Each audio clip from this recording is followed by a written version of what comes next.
This time we'll reconvene the meeting of July 21st, 2014. Back to order. I see we have some Boy Scouts here. Will you lead us in the Pledge of Allegiance?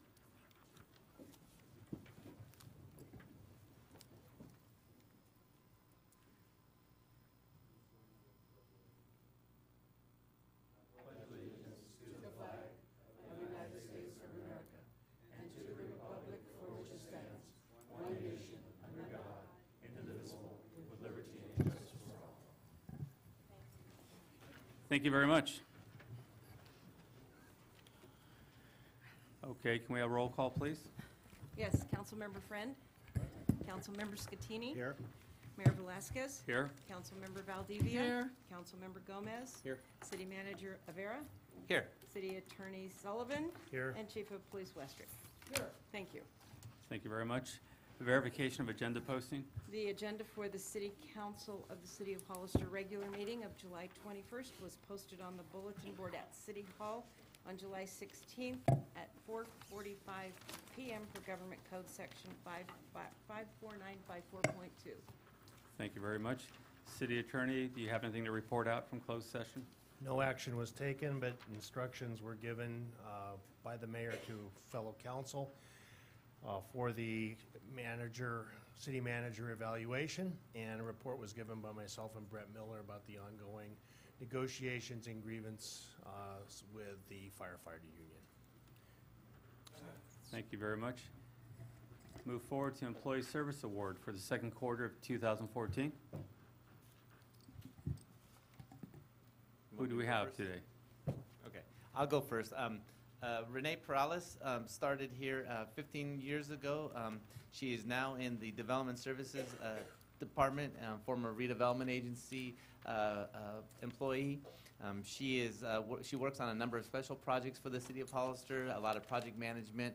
She actually started as a support services assistant at the courtyard, then moved to the engineering department, and then eventually, I think it's been about 7 or 8 years now. She's been actually in our in my former department, and I will. She couldn't be here tonight, but I will make sure I pass along the pin, and I thank her very much for all of her time and service. Very excellent. Thank you very much.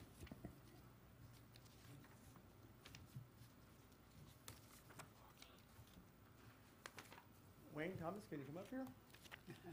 Wayne Thomas has been a firefighter since '99. This is his 15th year with our department. Wayne is an outstanding firefighter. He's got a lot of awards over his years for driving. Other awards he's got. He's just finishing up his fire officers classes, which is a big goal. And he's right now working as an acting captain in our department. And Wayne, thank you for 15 years.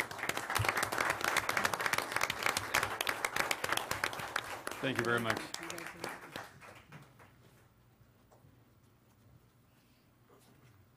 Okay, who follows? Is that it? That's it for the pins. I'm sorry? That's it for the pins. Okay. Tonight we have two proclamations.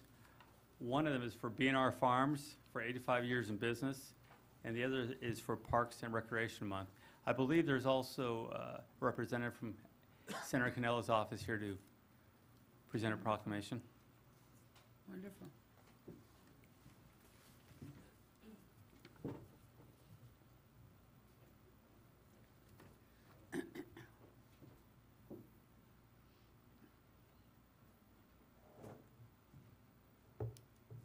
You know, with that, I'm going to have to go first because you're going to show us up. Whereas B&R, are they here tonight? Right behind you. Oh. Sorry.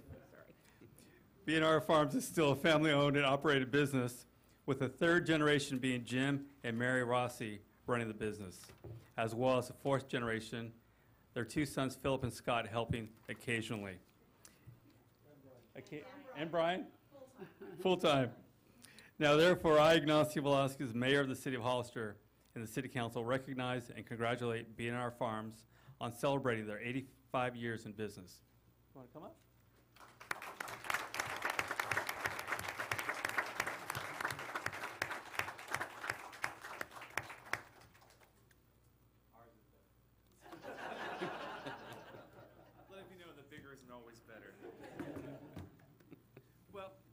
California State Senate in Senator Anthony Cannell's office, I'm here to present this resolution towards BNR Farms. I'll just a brief excerpt. Whereas, on July 4th, BNR Farms will celebrate its 85th anniversary, and it is appropriate at this time to draw the special attention of the public to this significant event and acknowledge the Rossi family for their outstanding community leadership and steadfast commitment to customer service and high business ethics. Resolved by Senator Anthony Cannell that BNR Farms be congratulated on the celebration of its 85th anniversary, commended for its leadership, guidance, and service to the Hollister agricultural community, and extended sincere best wishes for continued success in the future. Thank you very much.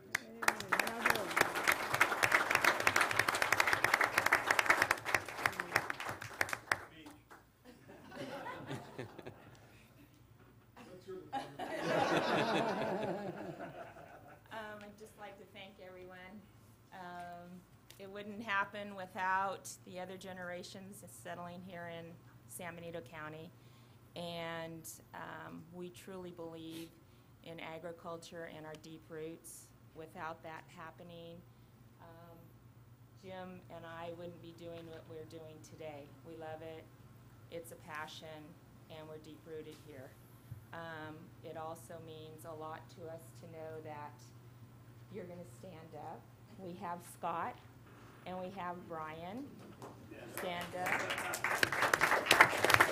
Brian is on board full-time with us. That's our fourth generation, and our fifth generation, part of our families here. Gavin and Ethan, stand up. And they enjoy every bit of those dried apricots and preserves and toppings on anything and everything. So, thank you very much. Thank you.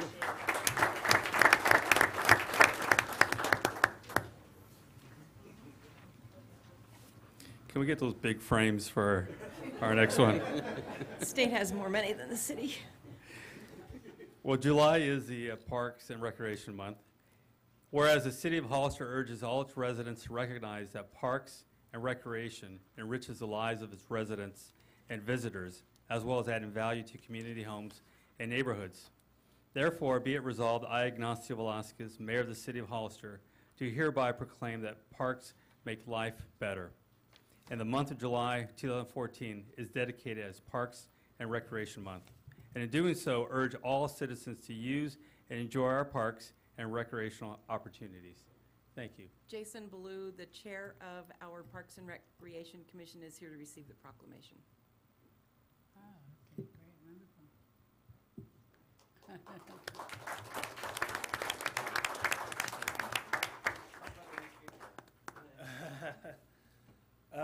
Well, I guess what I would say is that this is basically my second term. I consider it an honor to be the chairman of the Park and Recreation Commission. We have a full panel, including a junior commissioner right now, which is fun for us. We've got a pretty full agenda with some big items coming up, like the skate park and some other things that we've been working pretty diligently on. A big thing for us was the naming of the airport recently. That's a project that I was really involved in. And so I guess just we're busy. We got a lot of stuff going on, and we got a lot of stuff coming. So thank you guys. So we Good appreciate work. it. Thank you very much.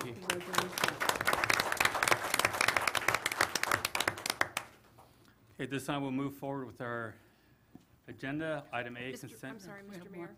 We have one other recognition that Senator Cannella's office is doing. Did I miss all that? Still stunned by We that had big everything frame of squeezed his. together. Well, unfortunately, these aren't such the large frames ones, but I would like the committee from Measure A to please stand up. Yay. For those who aren't aware, the Measure A committee are the folks responsible for returning Highway 25 in the downtown area back to local control. And thanks in no small part to their efforts, I was walking down just last Wednesday at the farmers market, completely unimpeded. It was beautiful. In any case, this is a little hardy, and I apologize for that. We did do the big certificate for the transfer celebration back in March. But unlike March, I can promise there's not going to be any rain inside the council chambers. And on that note, I would like to call Steve Rosati forward. And I would like to recognize and congratulate and thank you for your service on behalf of California State Senate and Senator Anthony Cannell's office. Thank you.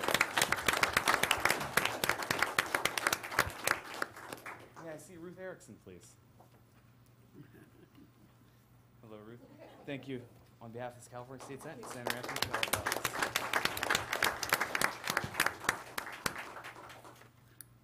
May I see Mr. Gordon Machado, please?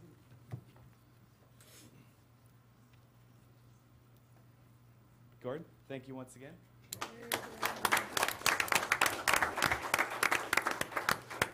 And may I see Pat Lowe, please? Pat, thank you for your service and behalf of the State Senate. Thank you very much, and I appreciate, thank you, the city clerk's office for helping me put this together, and thank you to the members of the council and the mayor for letting me do this. Thank you. Thank you, and thank you to all of you.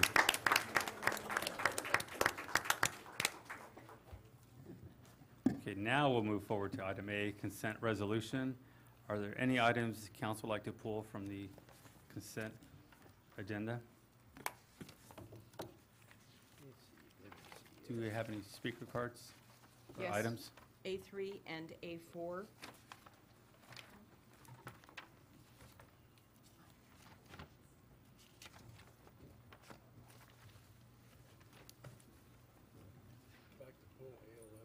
A11, Mr. Councilmember Friend, like to pull A11. A11. Is that all from the council? Okay, I'll make a motion to approve the agenda as amended. Second. All in favor? Aye. Motion carries 5-0 vote. Who made the second, please? Thank you. Just want to make sure. We'll begin with the item A3. Keith Snow?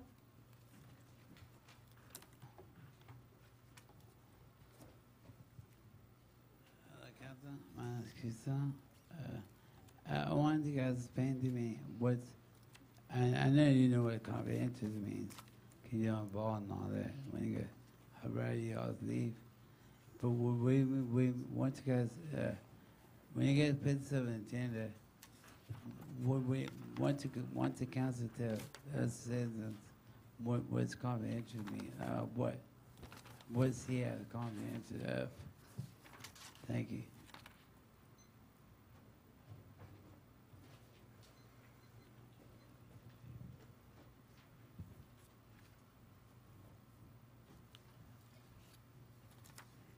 Mr. Snow, exactly again, what's your exact question on that?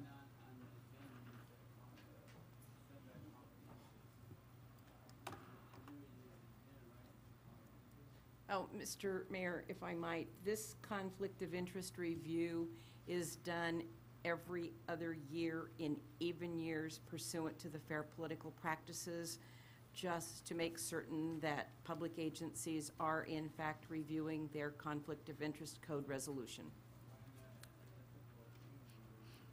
Mr. Snow? Mr. Snow? The clerk has just explained exactly what that's all about. Okay, thank you very much. Is there a motion? Move to approve. Second. All in favor? Aye. Motion carries 5-0 vote. Item A4. Keith Snow? On the lawsuit you got there, when do you guys want to clarify what, I know there's a lot of lawsuits you say, like, I know you guys can reject the lawsuit like I did Rudy and all the rest, right? But like, I didn't know what's the law suit for. Like, clarify a little more. Mr. Mayor, if I might, this was a claim against the city filed for a large tree branch falling on a car. It's being reviewed by our risk management firm, and this is not a lawsuit. Right, it's a claim, Mr. Snow. And these items, when you go through the agenda, you can find the information on the internet, on our site. You can find all the information if you'd like beforehand. Okay? Thank you very much. Is there a motion on item A4? Move to, okay. Move to approve.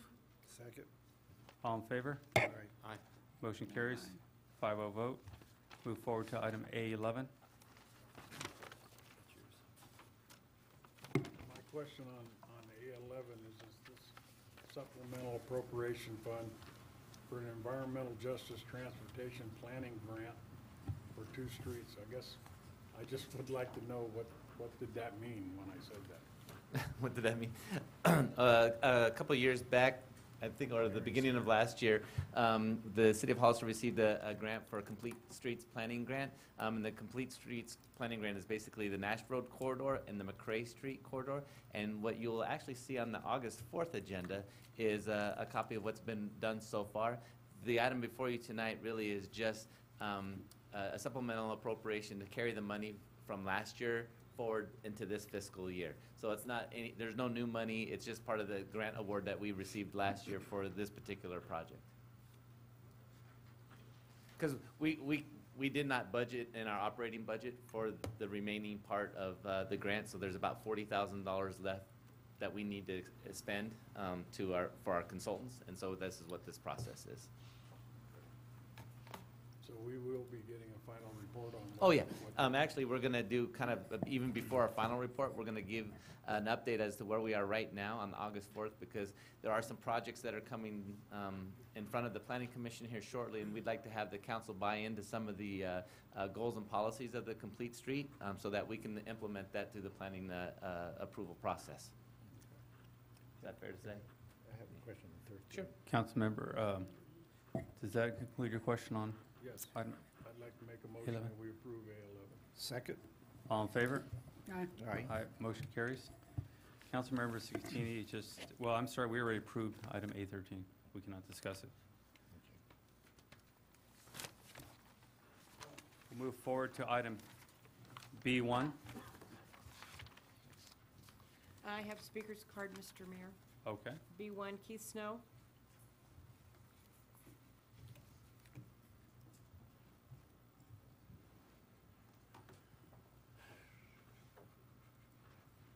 Council, I thought you read today about that, the city manager about that, and Jerry about that. And the Spencers, the warrant. See, if you go on site, I didn't know about computers, network and marketing, the mayor, and had the lawyer brought out to me meantime too, Your Honor, right? What, this is very horrible. Cause see, one thing about the city, when you ask questions, you guys don't want you only hear the truth. When you ask questions, you guys go around things. The Spencer warrants and the Spencers, the right, you guys in the past anyway, in the what say, the mayor, right? While I look into things. I wrote letters in the newspaper, honest and truthful, right? It's called waste of spending. Many answers. I beg you today, finance person too. Mr. Snow, do you have a specific question on one of the items so we can discuss it? Of course, on the warranties, right? You have $45,000, right? 45 grand, right? With Hills in L.A., Winning Hills. But I look into it on Spencer, right? Warrant the Spencers at 45,000. You know what I found? Guess what I found? I found solar panels. You know what solar panels is? For energy, right? Then I guess what else I found? Warrant Spencers. $20,000. A lot of money, but not bucks. A lot of bucks there for Verizon. You know Verizon cell phone technology? That's your guys' bill. No answer on that part. When I asked Peggy about that, what? That's finance advisors, right? Run our money in that as to city clerk. A lot of questions answered on that part. When do you know your people that run the city, they know what it means. Mr. Snow, Right? And Mr. Snow, no, please let's for a go another second, one. please let me Put down explain the arms, something right, real for quick here. consultants. Mr. There's Snow, another one. Mr. Snow, San Francisco. let me explain part of our job here. Okay, Every other week, we No. get packets that we go I know, through I know. all the bills to make I know. sure we're in line with the No, past no, history. but Mr. no. Snow, please. Then We there go should be an through- investigation. I Mr. request Snow. an investigation. It's very expensive to run the city, Mr. Snow, and it costs quite a bit of money. And believe me, I ask many But it- questions about these bills, so do all the other Believe council me, members. no. Then what about parents, $120,000? What about, what about? If, Mr. Snow. Mr. Snow, so I'll explain it again. In the packet, each meeting, the council members get a packet. We research all the items in the packet, we study it, we bring up questions to our city manager to answer those questions for us so we can move forward. If there is something in there that we're not familiar with, we ask, Mr. Snow, please. You wanted an answer. I'm trying to help you understand how the city works. If your goal is to understand how the city works, I'm trying to help you by explaining this. Mr. Mayor, can we I will- ask for Mr. Snow to be removed, please? Mr. Snow, please, I'm being courteous here with you. I'm trying to explain how this works. You had a question, I'm trying to explain this to you, okay? We have to move forward with the city business. This is a big agenda here, and this is part of our job. Now, if you have other questions about it, it's there. The information's made public for that exact reason. City Manager, did you have a statement you wanted to point out? I spoke to Keith this afternoon, and he did have a question regarding a $45,000 bill. I did have Cheryl get the background information from him. I will go hand it to him right now. But this has to do with the solar treatment plant, or our domestic plant, the solar. That's part of our monthly bill, and I will go ahead and I'll hand it to him right now, and we can move on. Again, I think one of the things that we need to keep in mind when we're Mr. doing Snow. when we're pulling items, it says B1 with the successor agency. If there's a question about a particular warrant register, we need to make sure that it's actually on that particular warrant register. We don't want to bring up $45,000 when the entire warrant register isn't $45,000. It's a different item. Thank you very much. Is there a motion? Make a motion that we approve. Second. All in favor? Aye. Aye. Motion carries. 5-0 vote. Move forward to item B2. Yes, Mayor Velazquez and council members, this is a resolution that would approve the issuance of bonds to refund the former Hollister Redevelopment Agency 2003 tax allocation bond.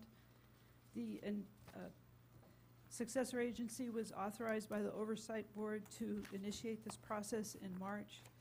The successor agency approved the initiation of the refunding of the bond. This has been approved then again by the Oversight Board and the Department of Finance, so we're at a position now where we're requesting approval to proceed with the issuance of the bond.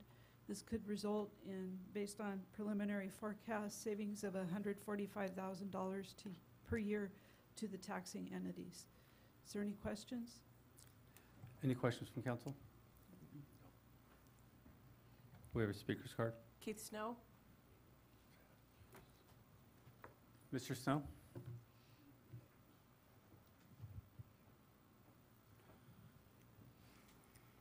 When you guys say bonds, I mean, I know, let's go back. When you say bonds before, last year, in last year, 2013 and 14, when bonds, are the bonds good bonds, or the still bonds? When we roll the bonds? So, Mr. Snow, in the past, please explain. These are bonds that were issued in 2003, and the Dissolution Act allows for refinancing of the bonds to save money for the taxing entities, and that's essentially what's happening. The bond, it's like refinancing your mortgage. The bond was issued in 2003, and this refunding would reissue the bonds. There would be the same debt, but the principal and interest payments would be reduced, so there'd be savings. Thank you. So, Mr. Snow, so you understand, Yes. the council asked staff to look into refinancing existing bonds. One of the areas we found was the RDA. So by doing this, we'll be saving approximately about $140,000, $130,000 a year, some going to the schools, some coming back to the city. So it's one of our efforts to save the city money, so we're moving forward on that item, All right, if the council agrees to move forward. But have you ever thought about renting the water back when it gives some papers, water back? We've been looking at all kinds of different things, What but we're Moody's focused on is- this issue, so thank Scott you very much. Moody's, a company that Thank you says very no. much, Mr. Snow. Are there any other speaker cards? No. Okay. Make a motion that we approve these. Second. There's a motion and a second. All in favor? Aye. Aye. Motion carries, 5-0 vote. Thank you very much. C, public input, C1. This is a time for anyone in the audience to speak on any item not on the agenda and within the subject matter jurisdiction of the council. When the city clerk calls your name, please come to the podium, state your name and city for the record, and speak to the city council. Each speaker will be limited to 3 minutes. Please note that state law prohibits the city council from discussing or taking action on any item not on the agenda. Do we have any speakers? I have several, Mr. Mayor. First is Brenda Weatherly.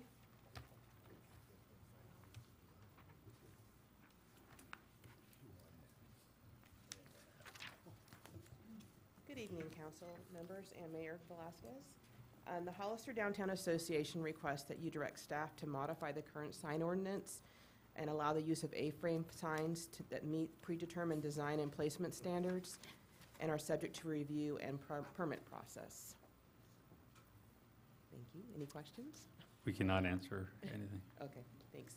Thank you. Thank you very much. Joe Love.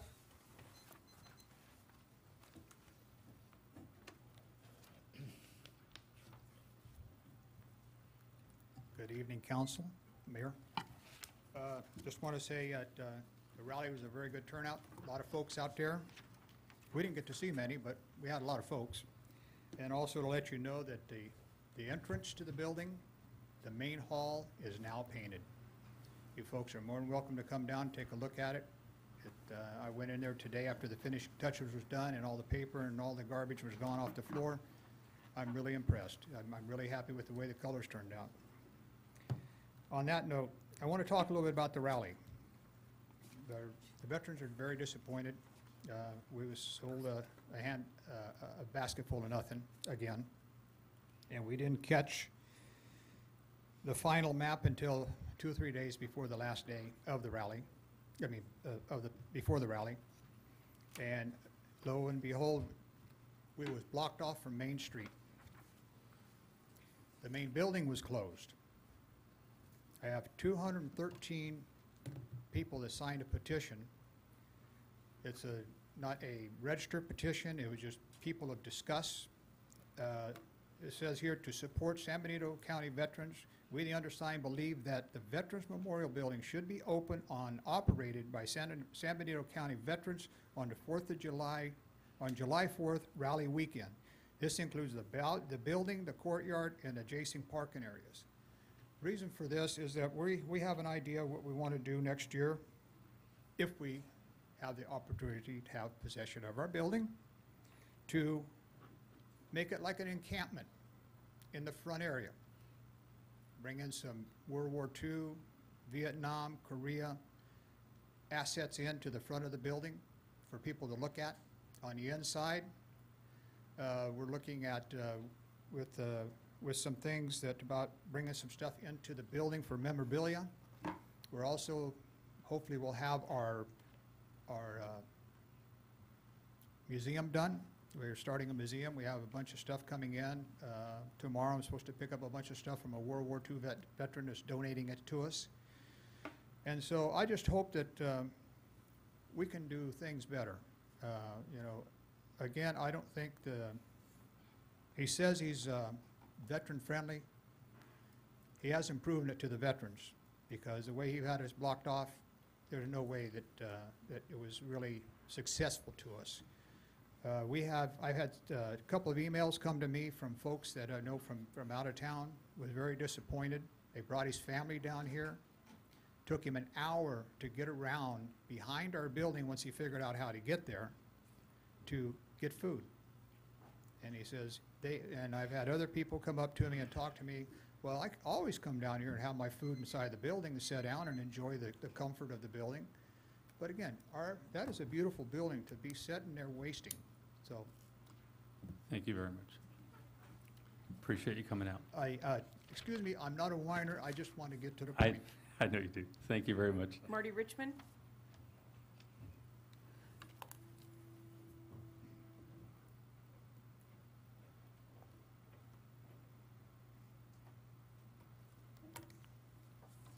Good evening, Mr. Mayor, members of the council. Marty Richmond from Hollister. I've always thought that the city council, when I agreed with you or disagreed with you, was the center of taking care of the people in the city. And although the government a lot of times likes to silo things, oh, this is your responsibility, this is your responsibility, I think it all comes down to the city council, the mayor and the members of the council. So I am concerned that the current setup for elected trustees at Gavilan Community College District would tend in the future to shut us out of the trustee elections. It's my understanding that the current, I misstated it the other day, but it's my understanding the current election process is an at-large election process, which means you don't run in a district, you just have to run at large, and 2/3 of the votes are in Morgan Hill and in Gilroy. But we have 26% or more of the people who actually attend Gavilan College at the main campus. And I think it's vital that Gavilan go to district voting so that we are guaranteed fair representation, because we're paying a lot of the taxes that support Gavilan, both directly in that and in Measure E, for the improvements that they promised to make here that have not come to fruition. I cannot tell you how important it is that we keep the education, the availability of advanced education here. According to the ballot, Measure E 2004, that was passed overwhelmingly in San Benito County, Gavilan was to build a educational center here and to hook us up with a 4-year college so that people could get a 4-year degree without leaving the local area. None of that has come to fruition. They've spent a lot of money. If you can measure things by money spent, they've done a hell of a good job. But if you measure it by accomplishment, they haven't done anything, because there's no campus. We all know that. We are the biggest, now we are part of the biggest land-owning boondoggle operation in the world, because we own Coyote Valley at $20 million, and we own a piece of the property across from Ridgemark at $10 million. And there ain't one laboratory on it. There's not one classroom on it. There's nothing being taught. There's zero. So I want to make sure we are well represented, and I hope that as people, you're willing to get into the fight. Thank you for your time. Thank you very much. Ruth Erickson.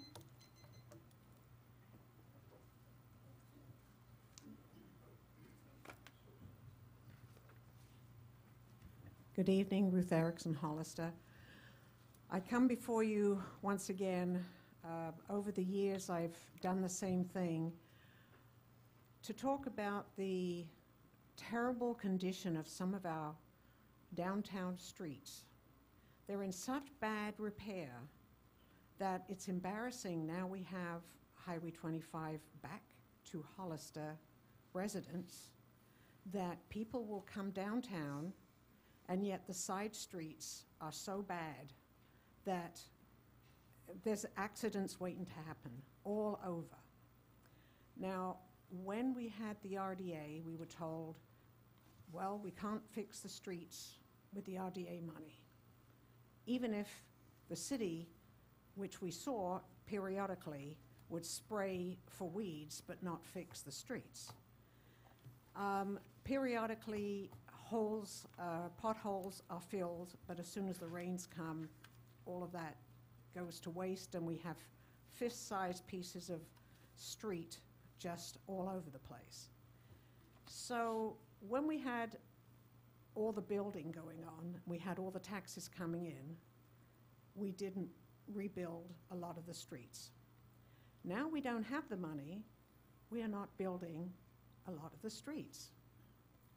When we've been here for 35 years or so, and a lot of those streets have never been fixed. I would like to know when we will be fixing some of the terrible side streets so that we can be proud of our town when people come for the motorcycle rally, for the horse show parade, for any of the events that we will have downtown, and people will be on the side streets and not break their neck. Thank you. Thank you very much. Keith Snow.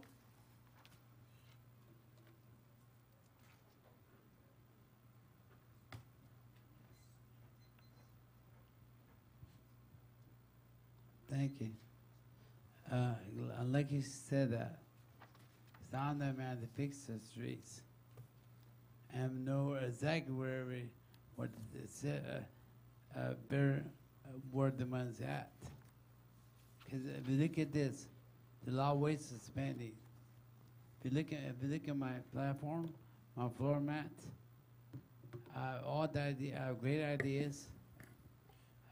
Excuse me, Mr. Snow, it's against the law to campaign at a public meeting of the city council. I get a public comment. You cannot speak about a campaign, Mr. Stone. You cannot make campaign speeches at a public no, meeting. Okay, well, free speech, right? And okay, but I want a better place that this lives, and I'm a citizen, resident of the city. So it's called free speech, and I have rights, all rights. You cannot violate my civil right or my constitutional right to speak. So you cannot. You cannot. That's against the law. Unethical. Right? So the point is, right? I want to know, as a citizen, well, if you look at this, there's a $5 they're going to start, they're already selling state California. Right? $5. Once you guys get the authority, with your respect to your power, mayor, and all our city officials, we're in trouble. We have people in the city can't afford to even pay their bills. You guys are getting our jobs away. You guys are not taking no accountability or responsibility. What you guys do? You have no remorse. What you guys do? I demonstrate all this. I demonstrate all this. You see, means and kind of means. You cannot tell me, Brad, what to say. Free speech. You cannot formally, but in my law, the civil and constitutional rights, what to say. You're not paying my bills. I'm on the table. I'm very smart. And I have right direction where the city needs to go. And matter of fact, I have 5 people I'm helping to lose weight. Because of obesity in the city. There's no way in the world I'm coming up in an agenda and speak about that part. No way in the world. We need to help people, not hurt people. But what gets me, you guys put everything in the agenda, and then you're not the county. Munster everything. Thank you very much, Mr. On the Stone. agenda. Vote for Munster. That's it. I have no other speaker That's good. cards. Okay, thank you very much. Item D, no business. Mayor, City would manager? you like to have direct staff to go ahead and work on the A-frame ordinance? Is that the consent that they want us to bring an actual item back to have direction to do that? Absolutely. Okay. And then just one final comment.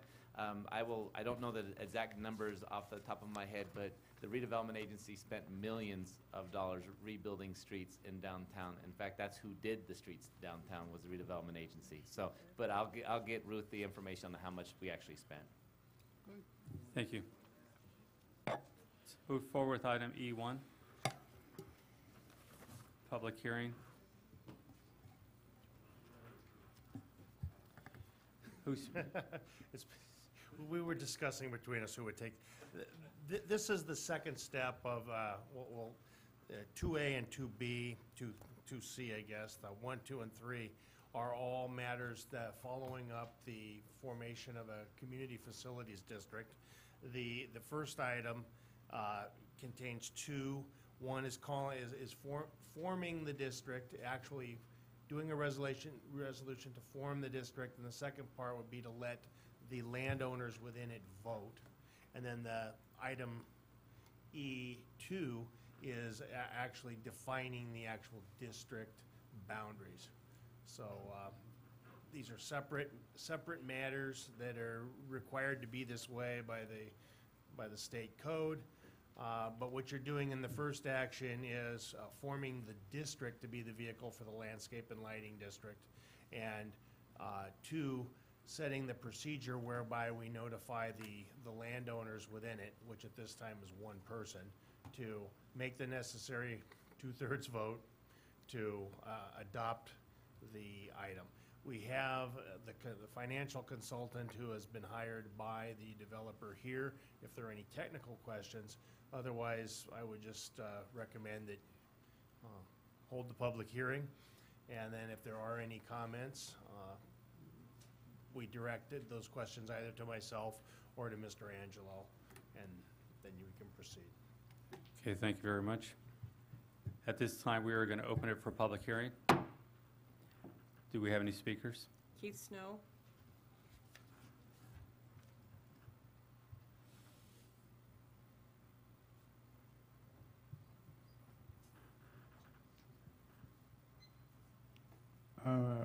Okay. Do you have anything on light and all that? I want to know from the gentleman right there. Are you guys raise taxes to do the levy and all that? Is there any point are you going to raise taxes? Because I want ready to pay 18% to implement the people, whatever you guys are doing. Because I oppose it. Do you want to explain that, City Manager? I guess, from a real quick perspective, what we do with community facilities districts is when a development enters into the city and has special amenities over and above what the city is willing to take on, the property owner annexes himself into what we're going to call this particular one, community facilities district, which establishes a fee for the cost of maintaining those things that gets paid for as an assessment as part of your property tax dollar. So no new taxes are being considered here. The people who eventually purchase a home from a particular development are those that are responsible for the fee that's associated. Thank you very much. You should. Do we have any other speakers? No. At this time, we're going to close public hearing. Is there a motion from council? Make a move to approve item E1. Second. All in favor? Aye. Aye. Motion carries, 5-0 vote. We'll move forward to item E2. Good evening. This item E2 is a resolution that will order the confirming the boundary and assessment of Landscape Lighting District 93-1 and order the levy and collection of the assessments for the fiscal year 2014-15. This is the final step in a lengthy process that has started a number of months ago, in which the existing Landscape and Lighting District 93-1 will be be approved. The map will be ordered, and the assessment rolls will be ordered to be filed with the county recorders and assessor's office. It's anticipated that this will be the last time that any additional land will be added to this particular landscape and lighting district. Any subdivisions from now on will go into the CFD number 4 that was just talked about in the last item. So, so this item is, opening a public hearing, receive comments, questions, and adopt. Thank you very much. This time, we'll open it for public hearing. Do we have any speakers? No, Mr. Mayor. This time, we're closing public hearing. Motion to approve Resolution 2014-145. Second. All in favor? Aye. Motion carries, 5-0 vote. Thank you. Move forward to item E3.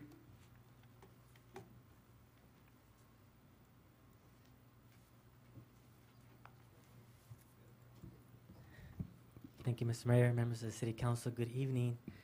The applicant is requesting the City Council to consider a proposal to pre-zone 3.33 acres of land, including the adjacent public right-of-way, as a prerequisite for future annexation of the site to the City of Hollister. No development is being considered tonight. Pending approval of the pre-zone by the City Council for this site, staff will then forward the application to LAFCO for their review and approval of the annexation. However, LAFCO requires that the site first receives a pre-zone approval from the City Council, which is why we are here before you tonight. The site is located between North Chapel Road to the north, Highway 25 bypass to the south, and it's east of San Felipe Road. The site would be Zone North Gateway, NG, which would allow for future commercial development on the site. The City of Hollister City Council authorized the initiation of this pre-zone application at its regular city council meeting on September 21st, 2009. Because all services were in the vicinity of the project site, including sewer, water, and storm drains, mains. On June 25th, 2014, the Planning Commission approved resolution number 2014-20, recommending to the City Council the approval of this pre-zone. And with this, staff recommends that the City Council hold a public hearing, read by title only, waive full reading, and introduce ordinance number 1102, an ordinance of the City of Hollister to amend Title 17-24-250 of the zoning code of the Hollister Municipal Code to pre-zone property for annexation, and schedule a second reading and adoption of the ordinance for the August 4th, 2014 meeting. Thank you very much. I have a question. Question from Councilmember Scatini. Is this in the sphere of influence of the city of Hollister? Yes, correct. Mhm. It is? Okay. Thank you. Councilmember Friend?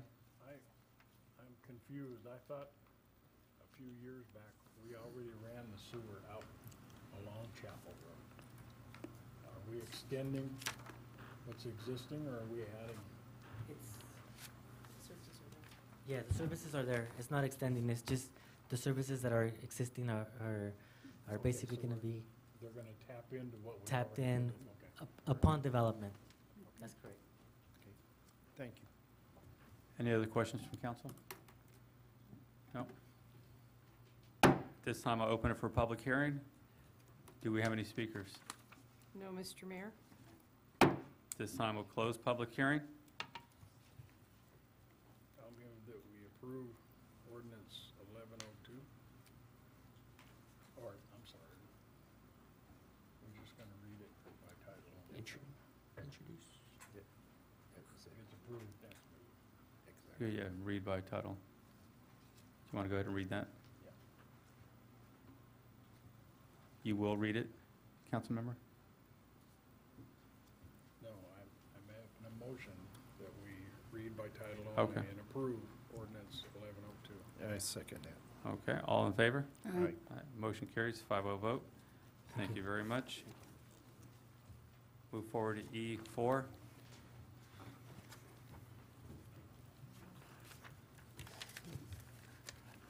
Good evening, Mr. Mayor, City Council members. This ordinance will set forth rules and regulations related to self-regenerating water softeners, which produce high saline wastewater contributions that enter our sanitary sewer. Currently, the city's municipal code lack well-defined guidelines. Do you have your mic on? I believe so. You do? Sorry about You're that. not talking very loud. Pull it up, yeah. Can't hear you. Okay. Currently, the city's municipal code lack well-defined guidelines to regulate self-regenerating water softeners, which produce high saline wastewater contributions that enter our sanitary sewer. The California Regional Water Quality Control Board mandates a reduction in salinity in the city's wastewater effluent to protect the groundwater basin, and further that the city adopt an ordinance under California Health and Safety Code 116786 to reduce salt loading from the use of domestic water softeners. The city is currently undertaking all reasonable and practicable efforts to have its wastewater discharge comply with state mandates. We have Harry Blum and Sean Novak here that could probably talk about some of the other efforts that the city and the county water districts are taking on as regional efforts. Please come up.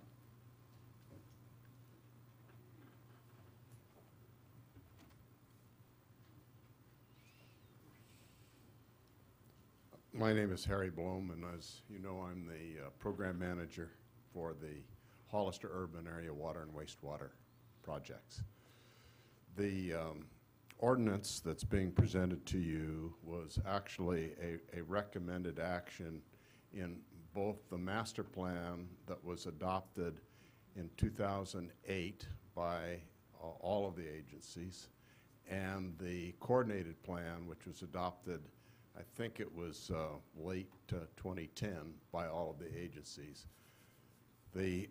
Both of those documents recognize the issues that were presented by Mr. Hillstock when he read the mandate from the Regional Water Quality Control Board, that you must reduce the salinity that passes through the reclamation plant, and then the water then was either percolated or used within the city, but ultimately could enter the groundwater, thereby reducing the quality of the groundwater.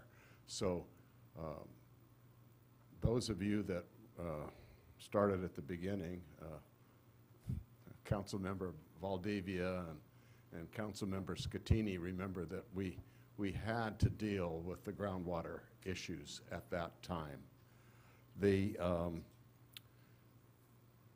The staff has been through this on several occasions and recommends that the City Council adopt an ordinance.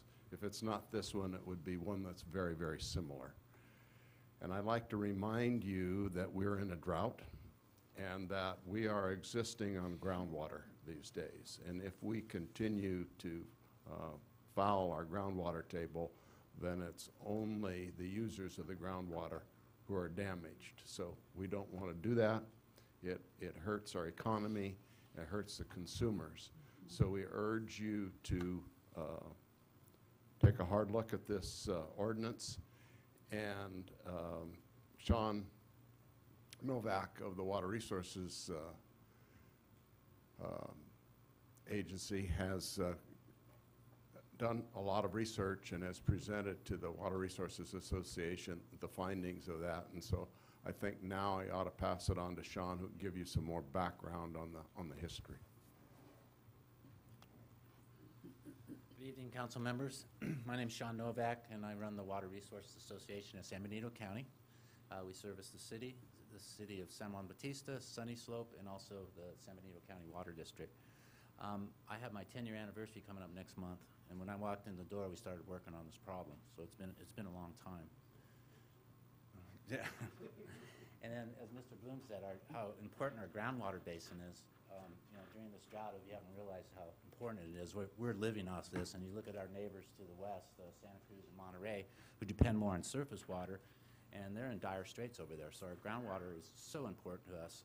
And we have to remember, too, that we live in pretty much it's a closed basin. Very rarely does the San Benito River go into the Pajaro unless we have a huge storm event. So all these waters that we introduce into our groundwater basin coming from discharge are percolating into our groundwater basin. So that's why we really need to take care of that. We have had a water softener replacement and demolition program for 7 years. We've had 605 participants to date that have either replaced their water softener with much more efficient technology or demolished their water softener altogether. With these projects coming online, with better surface water quality coming in, we need to do everything we can to limit any salt going down the sewers so we can protect our groundwater. Since we started this program 7 years ago, we've seen technology really come into the forefront. There's a lot of systems out there now that do not use salt, that are saltless type of water conditioning, that are readily available to the public. I know when we started this program it was kind of limited, but every year there's some kind of new device out there that can condition your water that doesn't use salt. And I've gotten some really good feedback from people that have put those in, so they work quite well. So they're all alternatives. It's not like we're restricting anybody to not condition their water, just not use salt. Is there any questions from the council? Thank you very much. Councilmember Friend. I just have a quick question. Yes. With this ordinance, we're going to prohibit the installation of certain types. How's the public going to know what type of water softener they have currently in their house, and what if they're looking for ones that are going to fit within this ordinance? How are they going to know that? Well, I'm hoping there's a lot of education takes place, and then I'm sure some of the people, the retail people, will jump in and fill some of that void by promoting some of these water conditioners that do meet the specs of the water ordinance. Well, I think I would like to see the city, if we're going to pass this ordinance, do some education, because I can just think of people out there that are licking their chops because we're going to pass this ordinance and they're going to run into town and tell everybody we've got the answer, and people are not going to know the difference between ones that don't regenerate, ones that use salt, ones Sure. that don't use salt. So you're gonna have people putting $5,000 water softeners in there that don't meet the ordinance, because nobody knows what we're talking about. Right, and my agency can help with that. We have access to put a bill insert in with the bills that go out each month, so it's a very effective way to reach the residents of the area. And I think you need to make it simple, like Sure. what brand, what model is the right one, which one is not the right one, so that people can Yeah. actually go shopping and be educated as to what they need to do to change. Certainly, yeah, no, that's a very good idea, Councilman. And I would be more than happy to do that, but I do think that we have to take every step we can to protect our groundwater basin. Any other questions from council? No, I do want to say that I am supportive of restrictions on these water softeners, and, because they're going to continue to cause problems for us in the future if we find ourselves in a situation like this, so, like this drought situation again in the future, so we do need to do something about it. You know, I am concerned with if they do accidentally install one, now what are the ramifications of it? If we're not contributing to the education portion of it, then I don't think we should contribute to full on to the punishment or enforcement of it either. Sure. Because if we're not gonna allow ourselves to let folks know, hey, this is what's good, this is what's bad, then we can't just go in there and just tell them, hey, what you did is illegal, and now you have to remove it. Agreed. So, but I am totally behind the idea of making sure that we gradually move toward higher quality water softening devices or equipment, and eventually making sure that we stay away from the salt. So I'm supportive of the concept, so. Great. Part of the installation process requires a permit, correct? Correct. So at that time, that permit will be denied if it's not the correct That's why we haven't talked about the softener. nuts and bolts, but I imagine it's going to be Right. something along those So lines. it should be installed by licensed Right. plumbing contractor that would know that. And if for whatever reason if they install it incorrectly, it would be on their dime. And this isn't something unusual. I mean, there's other No, many jurisdictions other that areas. have done this before. I know Correct. that, you know, the city of San Jose is very restrictive on a lot of this stuff, so it's fairly common, and I think a lot of the folks that install and do provide, as you said, Mayor, are very familiar with the process of it, so. Yeah, and that would be somebody I definitely would outreach to immediately, were the installers and plumbers Yeah. and whatnot. Okay. Are there any other questions from council? Not this time. Okay, at this time, we'll open it for public hearing. Do we have any speakers? I do, Mr. Mayor. Clifford, I'm sorry, I don't know how to pronounce your last name.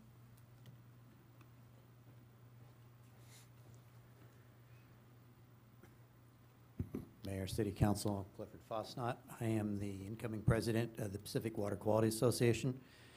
And to address a couple of the questions about education, Pacific Water Quality Association is a association made up of manufacturers, suppliers, distributors, and contractors specifically for water treatment and water treatment devices, and is more than willing to be a resource for education as well as technology input. One thing that we would like to encourage the City Council when you formulate this ordinance is that we do not use the word ban in it. We would prefer to use specifications or requirements. When you use the word ban, that kills all technology and stops any forward movement of new technology. So I realize it may be a trivial word, but when you look at it and you look at history and other areas that have implemented bans, it doesn't take long to look at the city of Santa Clarita and see what happened down there with them. So again, we appreciate the time. Please use this as a resource. Thank you very much. Marty Richmond?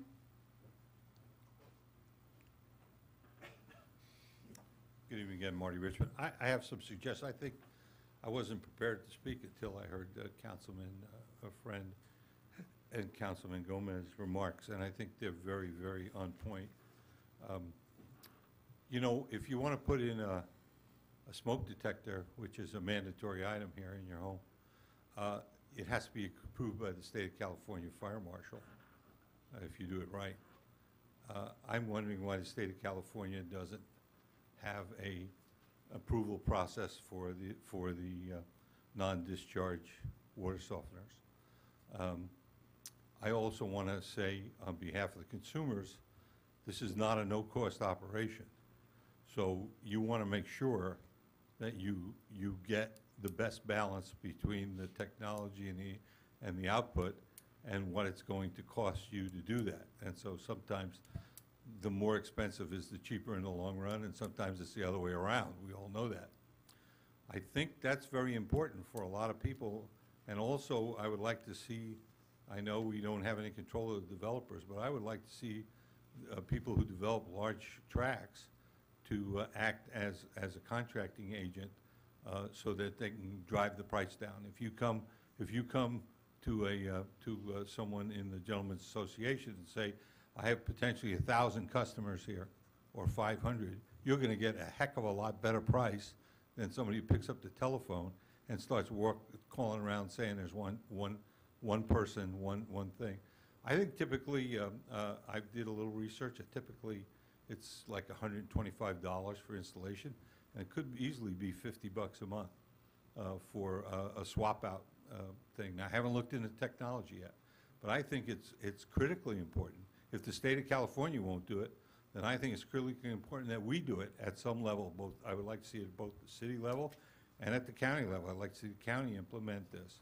Both water districts, Hollister Water District, Sunny Slope Water District, to get down there and write up a big technical paper and put it available online, and in the mail, you don't have to send 50 pages, just say, here's where you can find it down at the library, and here's where you can find it online.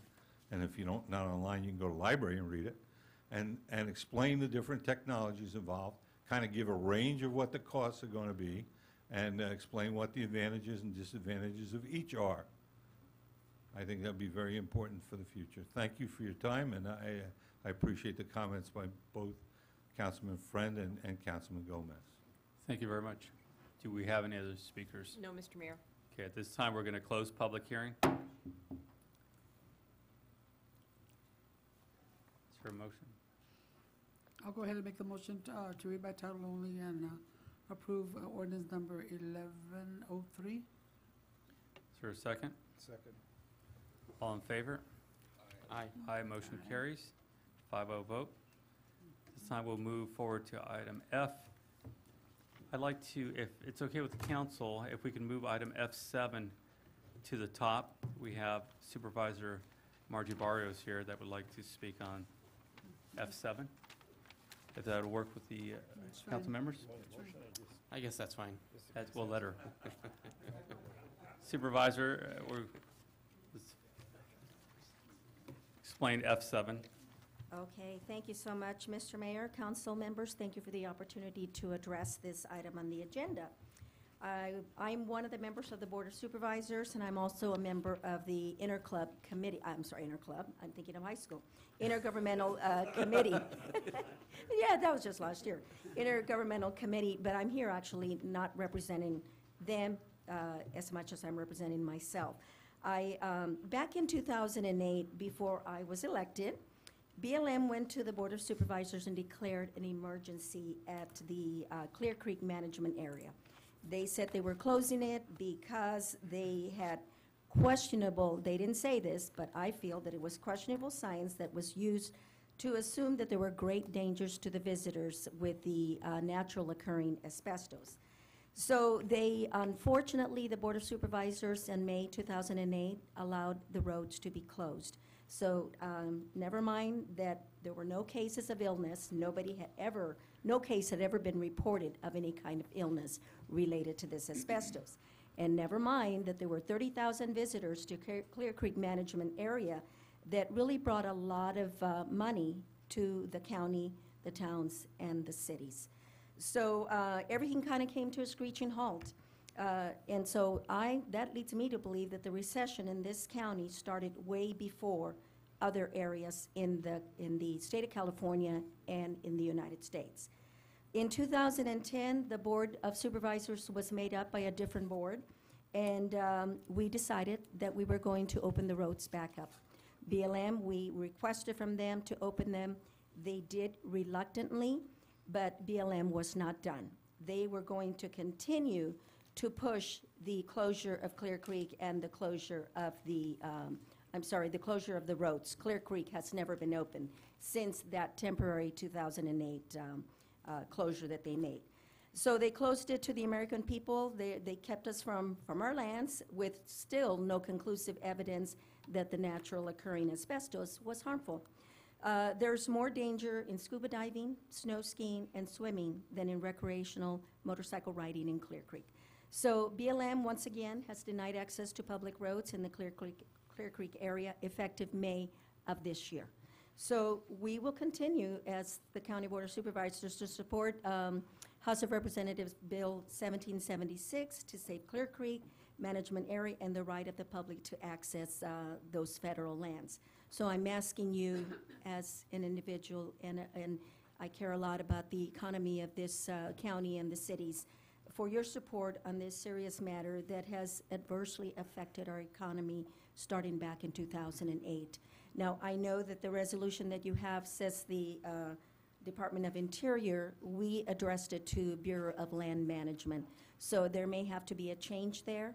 And if you could look at the county letter and kind of follow that format, I really appreciate your consideration. Thank you so much. I deeply apologize for making an error there. We can get that corrected. Yes. If the council so goes. Councilor Friend? And maybe Margie knows more about it than I do, I'm sure. Is the Clear Creek area has never been considered a recreational area. It's just access to public land, right? BLM owns the land, and it's never been designated as an open public space or It does not have the same designation as Hollister Hills. No, so I mean, it's just public land being open that's being used by motorcycle Yes. riders. Right, and it has been for probably over 100 years. You know, it's been a long time. Yeah, but HR 1776 will designate it as a public area for that particular Okay, usage. That was my next question is. Yes. If we ask them to open it, are we gonna ask them also then to designate it as a specific use for an off-the-road park? Yes, a certain area of the Clear Creek management area will be used specifically for that, and that request was made by Congressman Farr. So we're certainly supported because we feel that it's a needed activity and much used in this area. So I agree, I just didn't know if it was public land or if it actually was designated as a use for, at any time, was it ever designated as to be used by off-the-road vehicles? yeah, not yet, but we're hoping that that bill will do that. So thank you. Thank you. Any other questions from council? No, just thank you, Margie, for bringing it up and for for your support on the Board of Supervisors and your colleagues as well for this. I've heard from quite a bit of people in the motorcycle off-road community, and they haven't been happy for years. And so I'm glad that you guys are doing this. I know you're here as an individual supporting this House resolution, but overall, I think it's just a really good thing to do. So totally behind it. I agree, and thank you for leading that charge and staying with this. It's very important to our community. We have a speaker's card. Marvin Jones.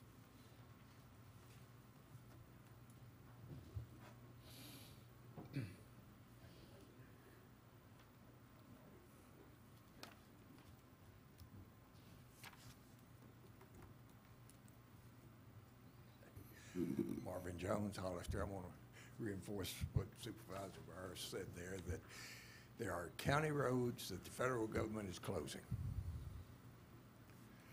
It was on Memorial Day when the Federal Forest Service had closed some of the areas over in Fresno County, including a county road. And there was a nice YouTube presentation or video of it where the sheriff went out and cut the lot, opening the county road in this federal forest. Same thing is here. You've got the federal government coming in and shutting the county road. They're not supposed to be able to do that unless we let them. On the asbestos, of the various forms of asbestos, only one of them causes the asbestosis, mesothelioma, whatever it is. And it's not the one that they have there in Clear Creek. They have not found any of this hazardous one outside of what used to be manufacturing areas. When they would process asbestos, it would truck some in, and some of the bad stuff was trucked in, and it has been found in the old manufacturing areas, but not out in the recreational area. So the federal government, in their massive wisdom, said all asbestos is bad. Well, it's not. And the federal government, in their massive wisdom, said that San Benito County, we're shutting your roads. And they're not supposed to do that either. So keep up the good work, Margie. Thank you. Thank you very much. Are there any other speakers? No? Motion to approve Resolution 2014-151. Second. The second for Mr. Scatini. All in favor? Aye. Motion carries 5-0 vote. Thank you very much, Supervisor Bartis. We'll move forward back to item F1.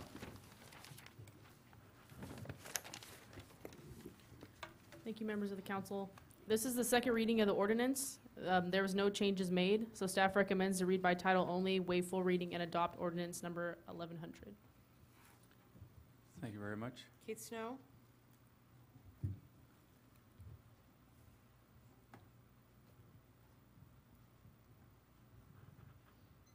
I mean, I kind of for in a way, but I mean, already, I mean, when we went to the rules, I mean, I watched the last meeting. It's a good thing. I mean, like the vendors. I mean, as like a lot. I mean, the vendors. I mean, can go anywhere they want to sell the stuff, or like I mean, Oregon with more implement are you guys do on that, on the vendings and all that, and the talk about the fence and all that, and a while back when the day when talk about that part. I mean, I'm for it. Are there any other speakers? No. Is there a motion from council? I move that we adopt ordinance 1100. Is there a second? Second. All in favor? Aye. Aye. Aye. Motion carries 5-0 vote. Move forward to item F2. Thank you, Mayor. I'll give you a brief report on this. The resolution before you this evening will attempt to order submission to the qualified electors of the City of Hollister to amend the ordinance, the Hollister Municipal Code Ordinance 3.32.030, changing the transient occupancy tax from 8% to 12%.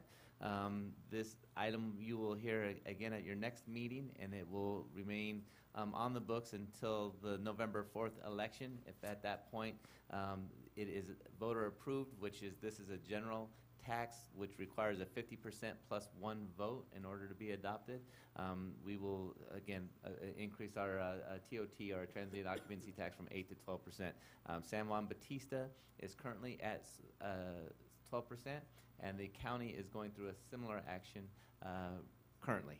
I think we will have our ballot measures at the same time. So if there isn't any other specific questions, staff recommends adopting the resolution, ordering the submission, and start the first reading and the change of the ordinance of 3.32.030. Is there any questions from council? I don't have any questions, Mayor, but I just want to thank staff for bringing this up.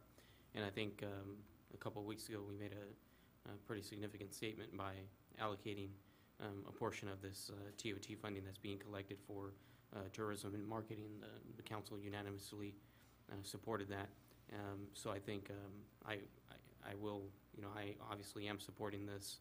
I will support the raising the TOT tax. And I think we need to maintain that focus of continuing to invest into tourism and marketing in our city and San Benito County. So thank you. There is one other important factor here. This does require a 4/5 majority vote by the council this evening. Okay. Do we have any speakers? Ruth Erickson.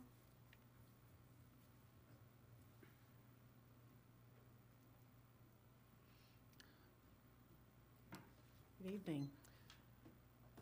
It's my understanding, and maybe I'm wrong, that the present TOT goes into the general fund. Am I right? That's correct.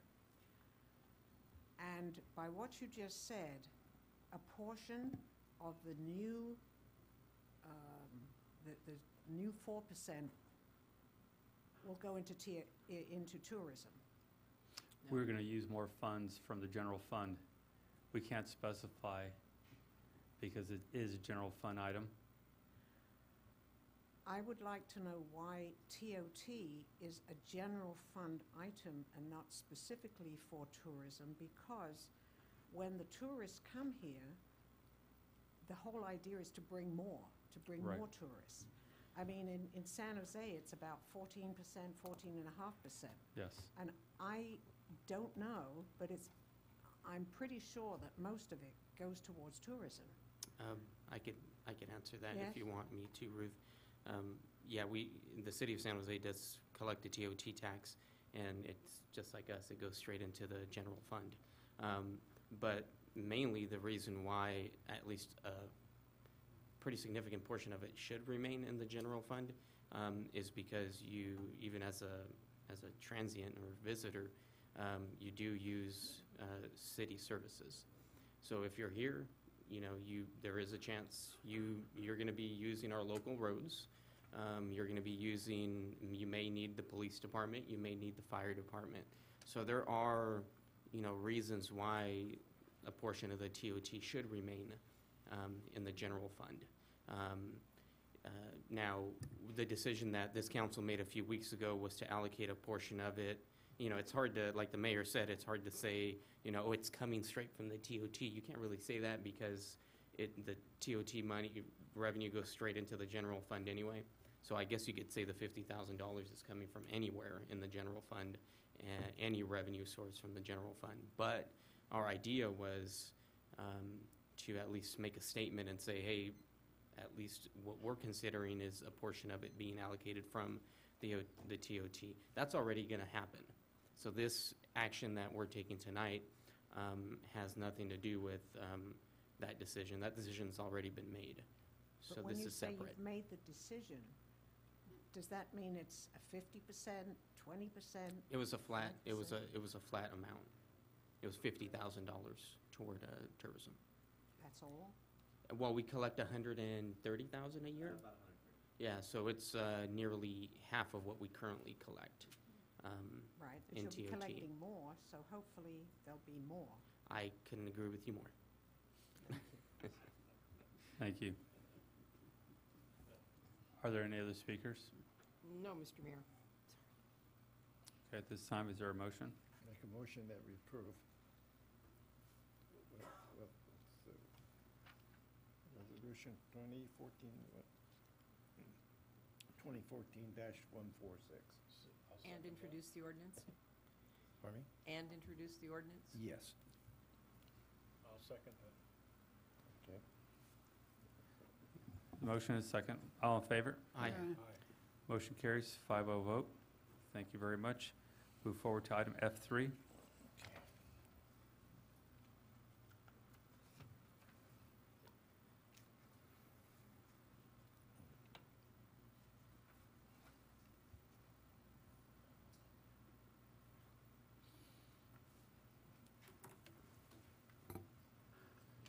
Good evening, Mr. Mayor, members of council. This evening, we have a resolution before you that is recommending approval for support of a partnership with the Reach San Benito Foundation to create and sustain healthy alternatives for Hollister residents. This item was taken to the Parks and Recreation Commission at their June 24th meeting and was recommended with a unanimous vote to forward to the City Council for approval. The Reach San Benito Foundation, who I believe there may be some speakers of board members from Reach San Benito that'll be here this evening, but basically this is a partnership that will support parks and recreation development in not only Hollister but the county, and is very important for promoting our activities through the city recreation and park programs, and we're again recommending approval this evening for this item. Be glad to try to answer any questions that you may have. Is there any questions from council? Do we have any speaker cards? Yes, Mr. Mayor. Anita Kane.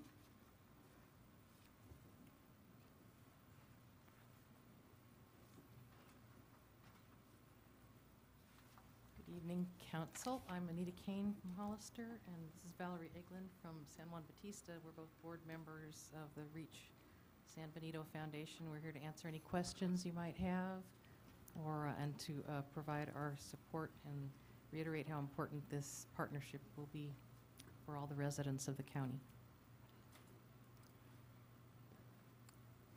Are there any? No, I think we're question-free. Okay. All righty.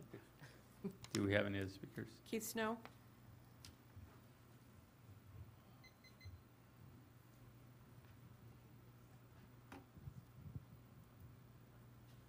The council, I'm for that, and I try to talk clear about that. When I mentioned before, like, when I mentioned before, me and my house in second, and the point is right that our kids means a lot to me. Higher education, you're right. I was obesity. I mean, I could tell I was in that way, that path. And I'm reading like how I was. Kids don't understand that it's hard, but it's such a mind you can't do things in life. I weigh 220 pounds. I mean, it's really, really heavy, right, for being paralyzed left side.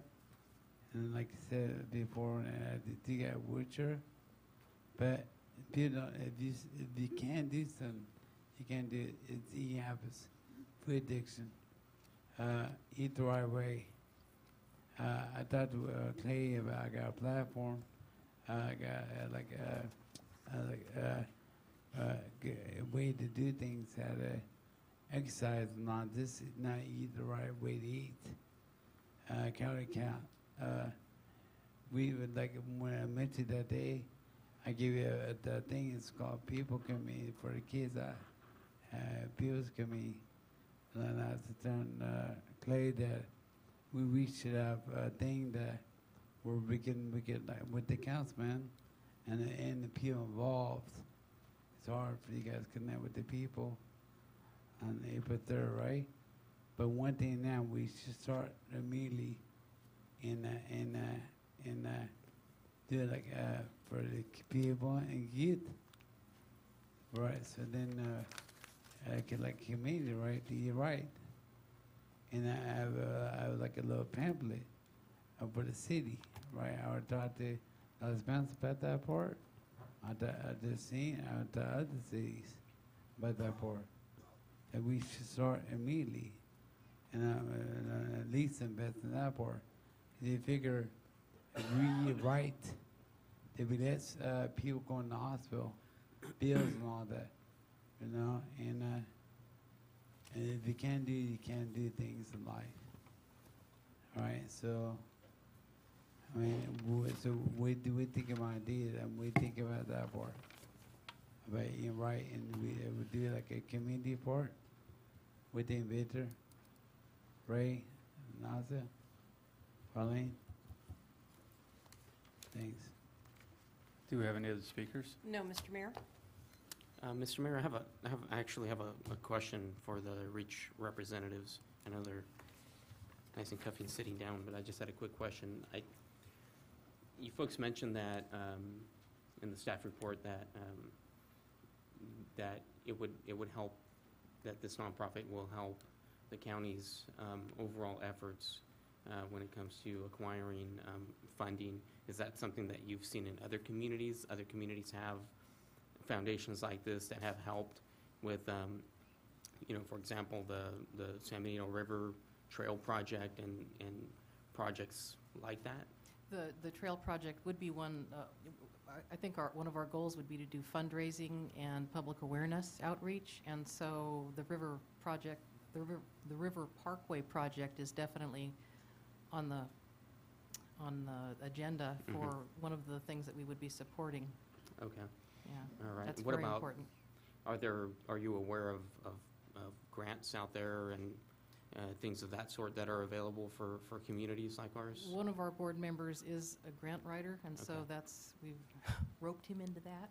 So Okay. that's going to be one of his jobs. Yeah. And that's right up there with the fundraising, is to bring in grant money and any other, doing events to raise funds for projects, and those are at our sole discretion. Just to be clear, we're not allied with the city in any way. We are an independent nonprofit. Yeah, okay. And you are working with the San Benito County The county, Parks right, has already. Commission already? Yes, has. Okay, all right. If I might, the Parks and Rec Commission and the Board of Supervisors have made it quite clear that it's something you touched upon earlier, as even in a development, they can ask for properties to be made into parks, but there's no way to fund it. Even if a developer wants to give something, a piece of ground, to the city or the county, there's no way to develop and maintain it. And so understanding those types of situations, plus our own existing parks at this point, this group has been founded first under the umbrella of the Community Foundation, which is more of a social entity, in order to find funding and ways and means for even the smallest project that might come to us for some kind of funding, like the stairway up to Park Hill behind the new county building, or the Parkway, or some small club that is meaningful to the community. And so what I'm trying to say is that this is a broad-reaching program that will cover the whole county of San Benito, and not just focus on any particular area. And that's why we feel it's an extremely valuable asset for all the cities and entities to partner with and say, we hear you, we'll be there for you. If you bring something to us, we'll work together for our Parks and Rec. Yeah, well, the reason I ask is because I know that, the San Benito County, oh Lord help me, not behavioral health. One of their representatives has attended our meetings to let us know how overweight we are, and bring up the health issues and the health risks here in San Benito County. Other communities that have trails and through their riverways and all of that good stuff, obviously seem to be a little bit healthier folks than we are. So I would think that they would be key partners in the success of your foundation. That's one of the goals, is to partner with other healthy and Yeah, because you have to have exercise-related, measurable. You have to have measurable goals. I mean, people, we'd love to have a ton of parks, but if nobody uses them, it's kind of pointless. So just making sure that we have partners like that, or you utilize those partners out there, would be good. Because I think there are a lot of folks that want to live active lifestyles, but at the same time, you don't want to get hit by a truck on the side of the road. So, there's a lot of work that our community needs to do before we get anywhere close to having an active type of accessible community that we need. So, but thank you. We appreciate what you're kickstarting. Thank you. Thank you very much. There were no other speakers, correct? Okay. I have a question, Mr. Mayor, for Clay. Councilmember? I have a question for Clay.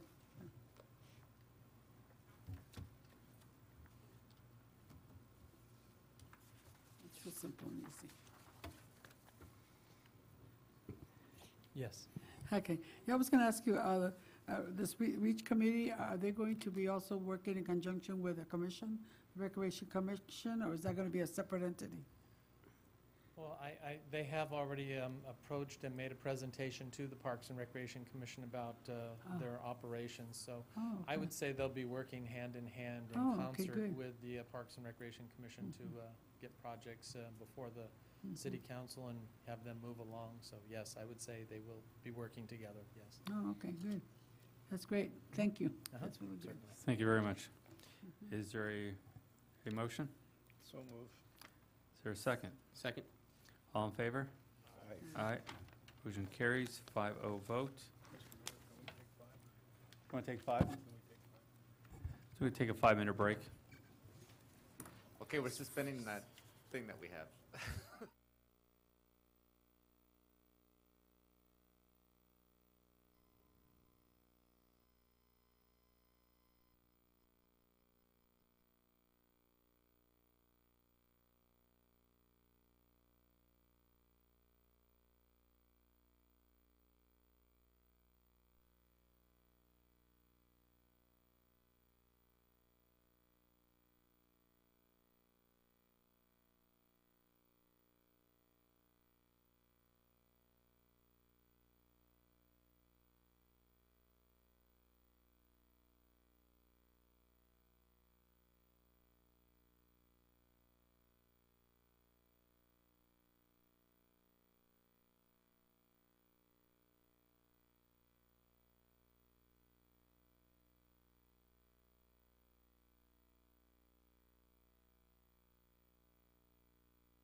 to item F4.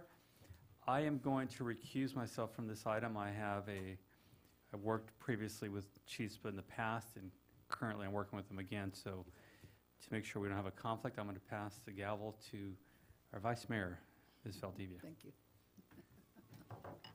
Okay. Okay, we'll go ahead and proceed with number 4. Thank you, Madam Vice Mayor. The item before you is a request to approve an MOU between the City of Hollister and Chispa, who is a nonprofit affordable housing builder developer.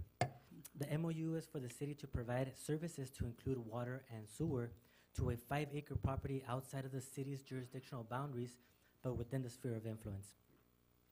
The property is located at 890 Buena Vista Road, towards the eastern end of Buena Vista Road, near the intersection of Alman Court.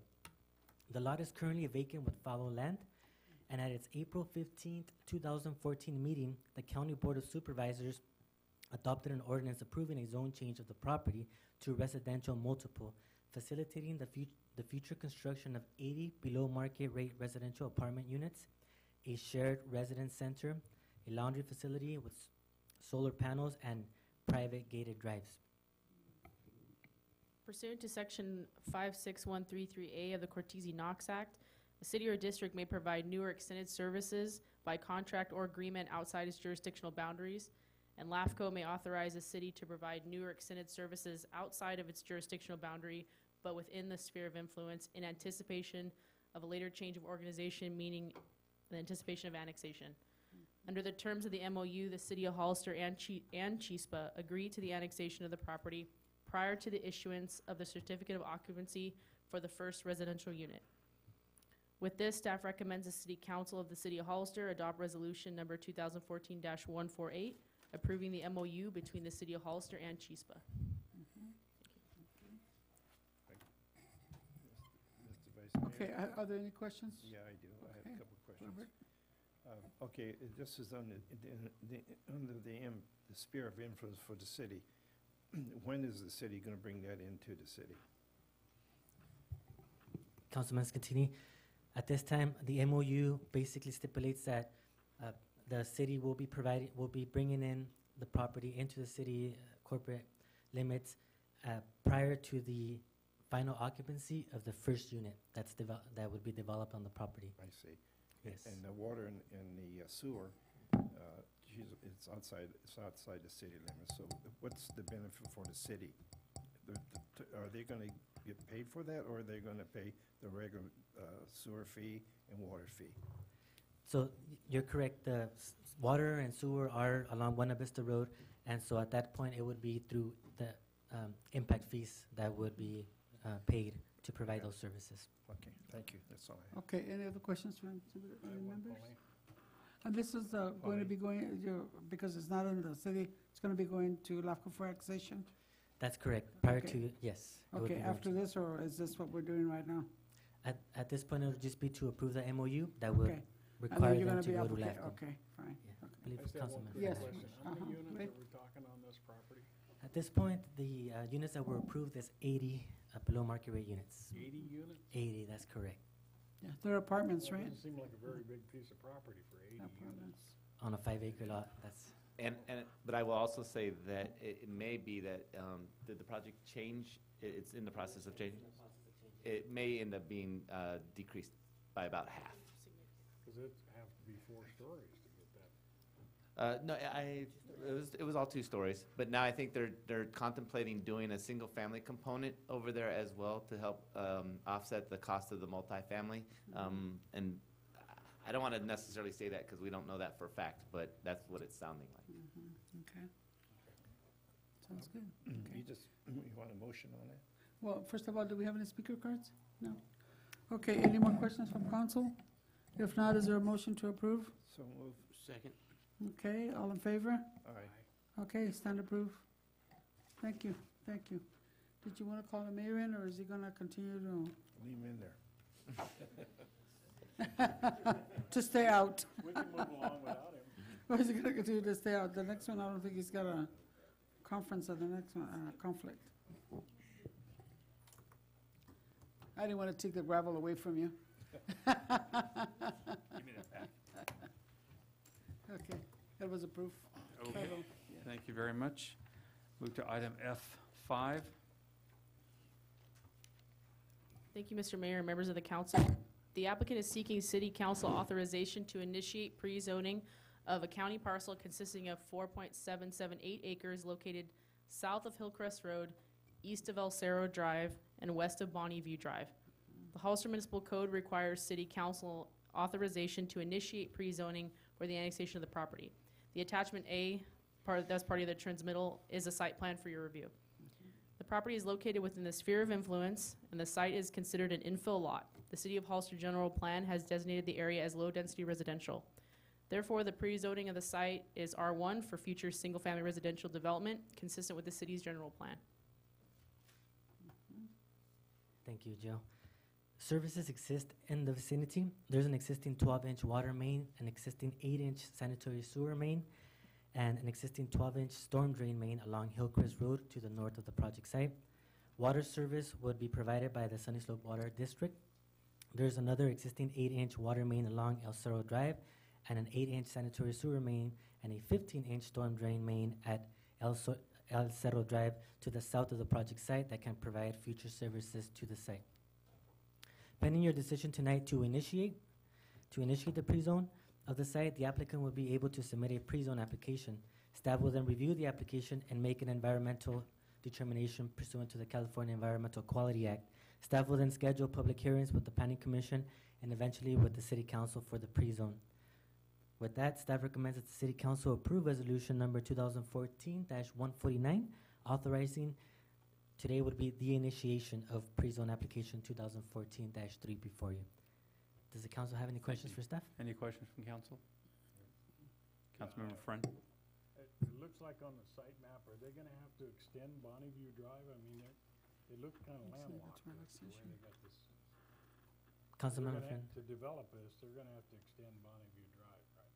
Councilmember Friend, that would be one option to extend Bonnie View Drive and also El Cerro Drive from the existing terminus to the south of the project site. So that would be one thing that we would be looking at pending your approval of the initiation. So is this another extension to the sewer, or is there sewer there currently? There's sewer on the El Cerro Drive part, not on Bonnie View. There is sewer also, but on the northern part of Bonnie View, which is near an intersection of Sawtooth, but not on this. I don't think not on the southern side. Okay, thank you. Are there any other questions from council? Speakers? Thank you. I don't have any objection to this pre-zoning or the other one, but I do have a question that may apply to all of them. I'm hoping against hope that we're getting enough of these to finally offset the cost of the wastewater plant. I think we ought to take a good hard look and see if we're getting there, because the people who, before we had these, when we had the issues, the current people who were on this system had been carrying the cost of all that extra capacity at the wastewater plant.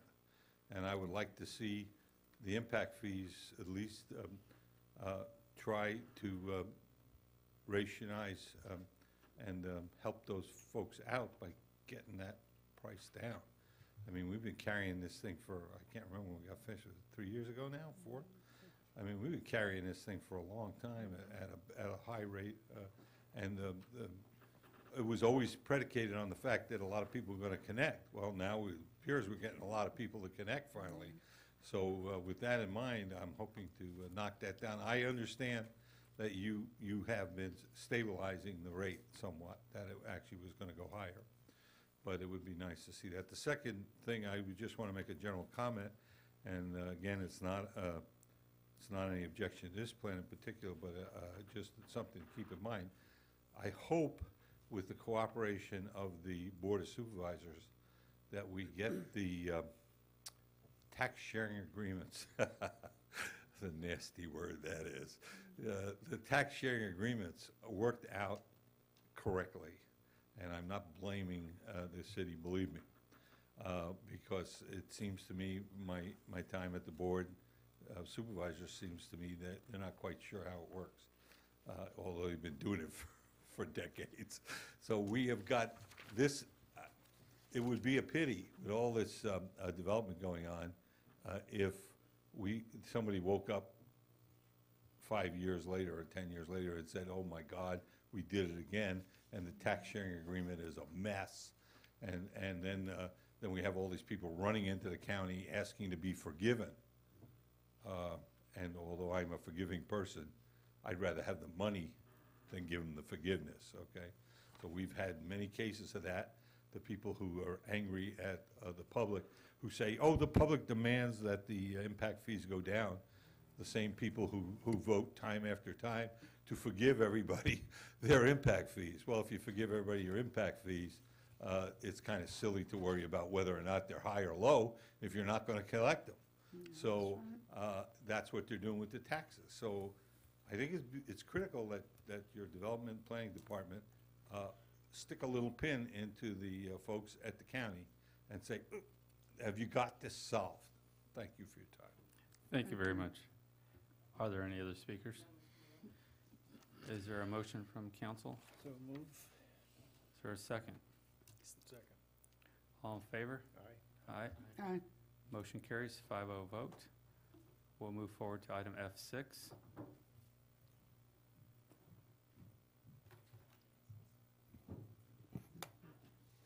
Good evening, Mayor Velasquez and members of City Council. The item you have in front of you is the approval of the City of Hollister Sidewalk Repair Program 2014-2015. The repair program is designed to enhance the community visually while lessening the city's exposure to trip and fall incidents. Funds under the program are provided to eligible homeowners in the form of a deferred loan with a 2% simple interest component that will be due and payable upon the sale or transfer of the property if done before the 30-year term of the loan. Staff has compiled a list of properties with severely damaged sidewalks which are in dire need of repair.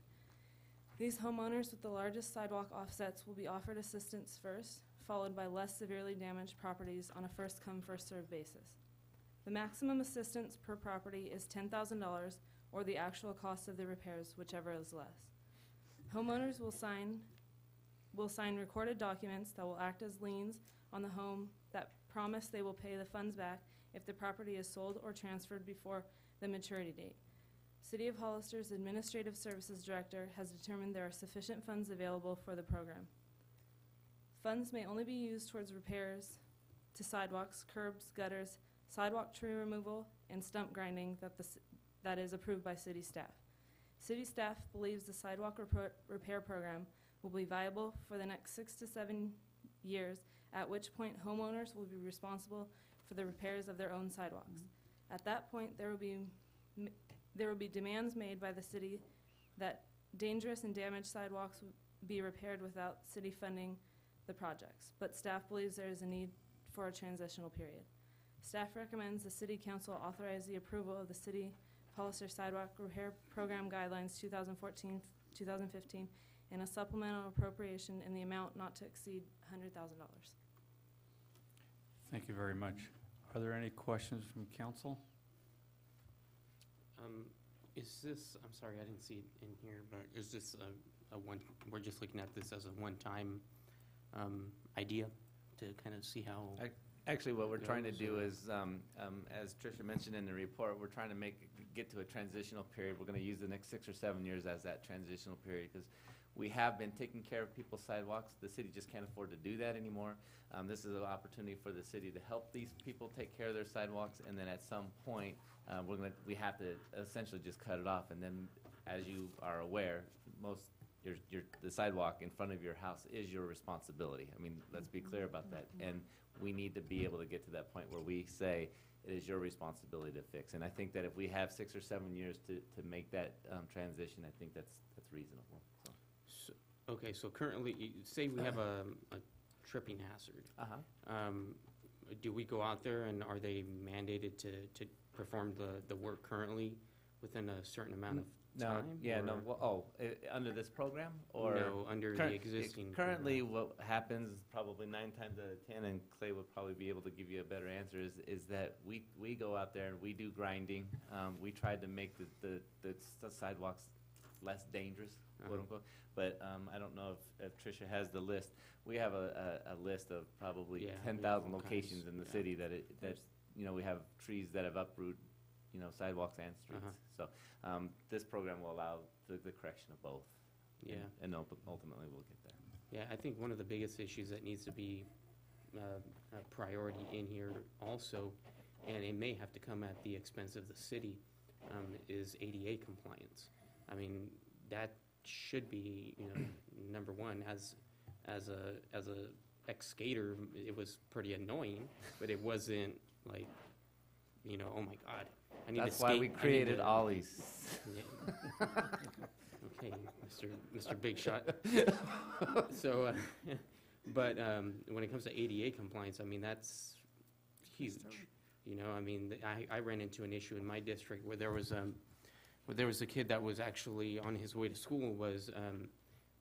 There was a sidewalk that was lifted quite a bit, and he was actually he had to get on the road and go probably about, I would say, at least 200 feet on the road until the next ADA ramp was there, so he could get back onto the sidewalk. So some of that stuff needs to be prioritized, and it may need to be paid for by us, because we need to make sure that as a community we're compliant on those. I know we don't have the money to do all the curb ramps and all of that stuff, but at least to be compliant when it comes to the unless they start all-in, we need to make sure that we're compliant when it comes to those issues. So that should be priority. I think this is a good idea. I think overall this is a really good idea, as you said, to help kind of transition folks, and because they should technically be aware that they are responsible for their sidewalks, but this is a good opportunity for us to sort of find common ground and say, hey, we'll do what we can to kind of get you started, but eventually this is something that we're going to have to tackle and be proactive on. So it's not just, yes, we're being helpful in this situation, but eventually I think we're going to have to get to the point where if somebody's sidewalk is in disrepair, we need to make sure that they get on top of it and they fix it within a certain time period. So, but with this, I'm happy that this is before us, and I hope that seriously people take advantage of it. I want to say that I don't know if David Rupsik is still in the building, but is he? I think in our pavement management system, I think we do have identified the curb ramps at corners that still need to be completed. So I think we do have a list of those locations, and we try to incorporate. We do try to incorporate those when we're doing an overlay project or a new sidewalk project. We do try to fix those at the same time. Yeah, and if we do, I mean, obviously, it would also be good to, if we do have outside sources of revenue for ADA modifications like Caltrans did downtown, I mean, it would be probably pretty wise to work with Mary and make sure that we incorporate that into the safe routes to school as well, because we need to prioritize those ADA improvements to to those demographics. So, yeah. Thank you. Any other questions from council? Yeah, I have a question. This is, the owners of the property would have to pay for the repairs, right? So if a person owns a house but it has a renter in it, the renter don't pay towards it, just the owner. And that is put on the title. Title. Okay, that's all. I want to thank you for moving this forward. I think it's part of the beginning of some of the infrastructure improvements we need throughout the city. I went out with Julian several times, walking the sidewalks, and some of these look more like steps. And it's just amazing that more people haven't been heard out there. It's a good starting point. The past was the city fixing the sidewalks, so it's caused some confusion. this is a good way, as city manager pointed out, that over the next 5 years, 7 years, the community will understand now it's their responsibility. We're here to help you now to get this done, but after that, it will be your responsibility. So it's a good step forward on our infrastructure, and then we can get moving on to the roads. So again, thank you for bringing this forward. Good concept. I have one other question. What's going to be our outreach if this is approved? What are we going to do to let folks know? Are we going to go down the list that we have and There's identify a list them directly? of, we're going to start with the largest offsets, and there's a large number of those. Yeah. And then if that doesn't take up all the money that we're asking for right now, then we can go, the smaller offsets. And there's, from 2003 to the present time, there's 536 total repair locations that need attention. So I think right now we'll be pretty busy with that. So how far will $100,000 go? We'll see. I'm wondering, Billy, if it might not be something, being that we're gonna step forward and offer this assistance, if it's not something we could, there's only 2 or 3 contractors that do this type of work. Whether we could go out there and say, we have 300 places that need to be done. If we go to a single source contractor and the city just steps up and says, what kind of price can we get for a mass, get the guy into town for 3 months and let him do them all? Yeah. What kind of price we can get, and then just pass that back to the customer, homeowner?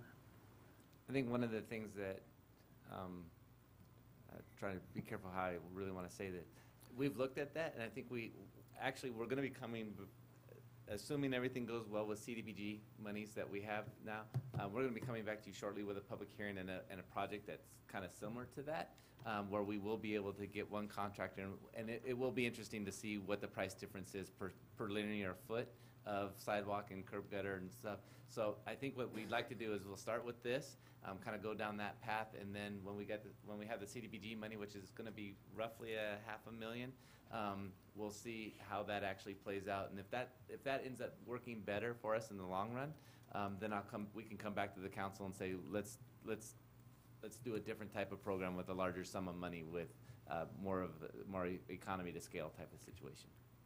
I think if I can interject here, I think being that it's not a lot of money, but if we can take this and use some of the smaller contractors we have in town, give them the opportunity to build up by doing smaller contracts. I agree, and what I was thinking is, there may be somebody that's right on the edge of being able to take on this project, and by us recommending these people at a reduced price, we would get a lot more of these projects done for our dollar than we would. Right, that's the idea. Than we would do it this way. I don't know why we have to wait. Let's go out and see if there's any contractors that want to approach us.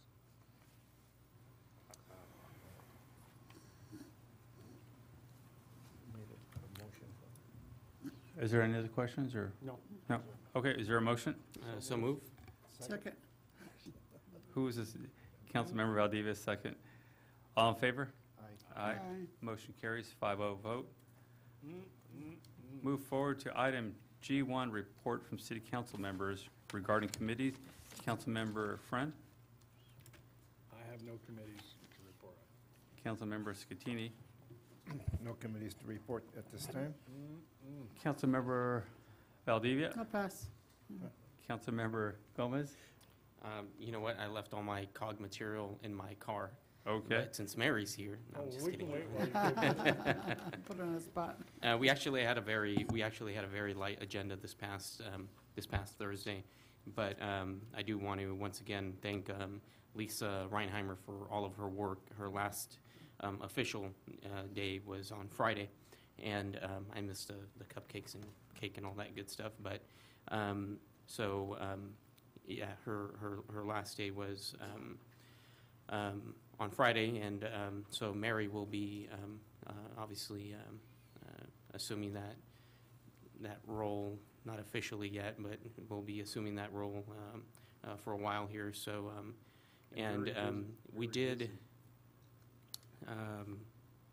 we also discuss the Highway 25 project. We will be allocating some funds for the completion of the environmental document on Highway 25. Seems like there's been a change of heart by some folks that I will not name out specifically, but it looks like all of a sudden some of the county representatives actually do want to see Highway 25 happen, even though a month ago they didn't. So it's nice that the good Lord shined on them, and now they're supporting Highway 25. And then we also have, other report out from Caltrans in regards to the federal, oh Lord help me, the federal funds for and the plan for funding from the federal sources. I know that Senator Boxer was here at the San Juan Road interchange project and advocating for those sources of revenue that are obviously very important to all of us. The San Juan Road project is, I think, ahead of schedule, if I'm not mistaken, Mary. So it should be completed by the end of this calendar year, which is pretty exciting for all the folks that have been in this community for a while. I saw some pretty major accidents there in front of the Red Barn. Obviously, it's terribly congested during the weekends and the excitement of the flea market there and all that good stuff. And so it's good to see that project moving forward. So, and then the Highway 156 project is still on course. I think they're in property acquisition and all that good stuff. So, anyway, things are moving forward. Thank you, Mr. Mayor. Good. As far as my reports, our intergovernmental committee, it's between the county, city of Hollister, and city of San Juan Bautista. We are going to put a focus onto Highway 25 to work with COG and really stay together as a group to push for the answers we're going to be needing and see what we can do with our representatives in the state and federal and really keep a focus on Highway 25. I think we all agree now that we don't want to wait for 20 years to find out that we made a mistake 20 years ago. So we're all on board, and we are going to be pushing very hard to get something done with Highway 25 as soon as we can. We also decided to put a focus onto San Justo Reservoir. That's been controlled by the feds, where nobody can use to go fishing or anything else out there. So we're going to start looking into what it's going to take to open that up, at least to fishing or different activities for our locals to start to use. So again, it's a commitment from the groups working together that we're finally getting a lot of these things done, and that can put more pressure on the state representatives and the federal representatives when we do work together. We're also still moving along actually pretty well with the homeless ideas out there, the solutions we're trying to work with. And as we're nearing some of the grant funding, see if it's going to come through soon, I'd like to see if we can put it onto agenda where we can start to begin looking at some type of negotiating with the landowner, a lease, see if we can get something worked out with that landowner out there as we move forward. Now the veterans groups have heard about what we're trying to do, and they want to be involved now. So a lot of movements from this committee. Santa Cruz has been coming over, and Monterey County has been coming over, and they all have the same comments that they haven't seen something move this fast in quite a while, and they're very impressed by all the work that all the committee members are doing and how we're staying focused on it. So I want to thank them, because that's really, again, government working together finally to get things done. We'll move to item G2, informational reports from City Council. Councilmember Gomez? Yeah, I have a couple of things. First of all, I want to thank the artists that completed the, I believe it's complete now, the mural on 3rd and Monterey Street. That thing looks amazing. Is it complete, Ray? I don't. August 3rd. I'm going to report on it. Okay, he's got it. Okay, all right, great. Well, anyway, I don't want to get ahead of myself, but that's the kind of stuff that we need to see a lot more of that in our community. So I'm excited to hear what you have to report out, Councilmember Friend. And then I think we already discussed the A-frame signs that Brenda brought up earlier, and we need to review that because I've heard from a few business owners regarding that as well. And then I don't know how my fellow council members have, and the mayor, how much constituent replies you've received regarding so I know we went through quite a bit when it came to RV parking on streets, and we have received, complaints, and we worked toward that, and I think it's fairly clear on, it's not always easy to enforce, but when it comes to the on-street parking of boats or, other recreational vehicles, we've done a good job. What I continue to hear about now is RV storage in driveways.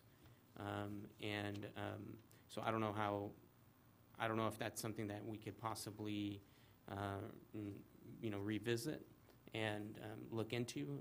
This is some of the stuff that I deal with for the city of San Jose. I'm a liaison to the Department of Transportation, and this and code enforcement deals with these issues, and our policy here is pretty strict compared to a lot of other cities in the area. So it may be something, if you guys are willing to revisit that may be a good idea. And I'm only speaking about the storage of them in driveways. Yes. So if that's something that we could possibly work with staff to revisit that, I would like to help. Obviously, it's an area that I work on in my personal job, so I wouldn't mind being involved in that portion of it.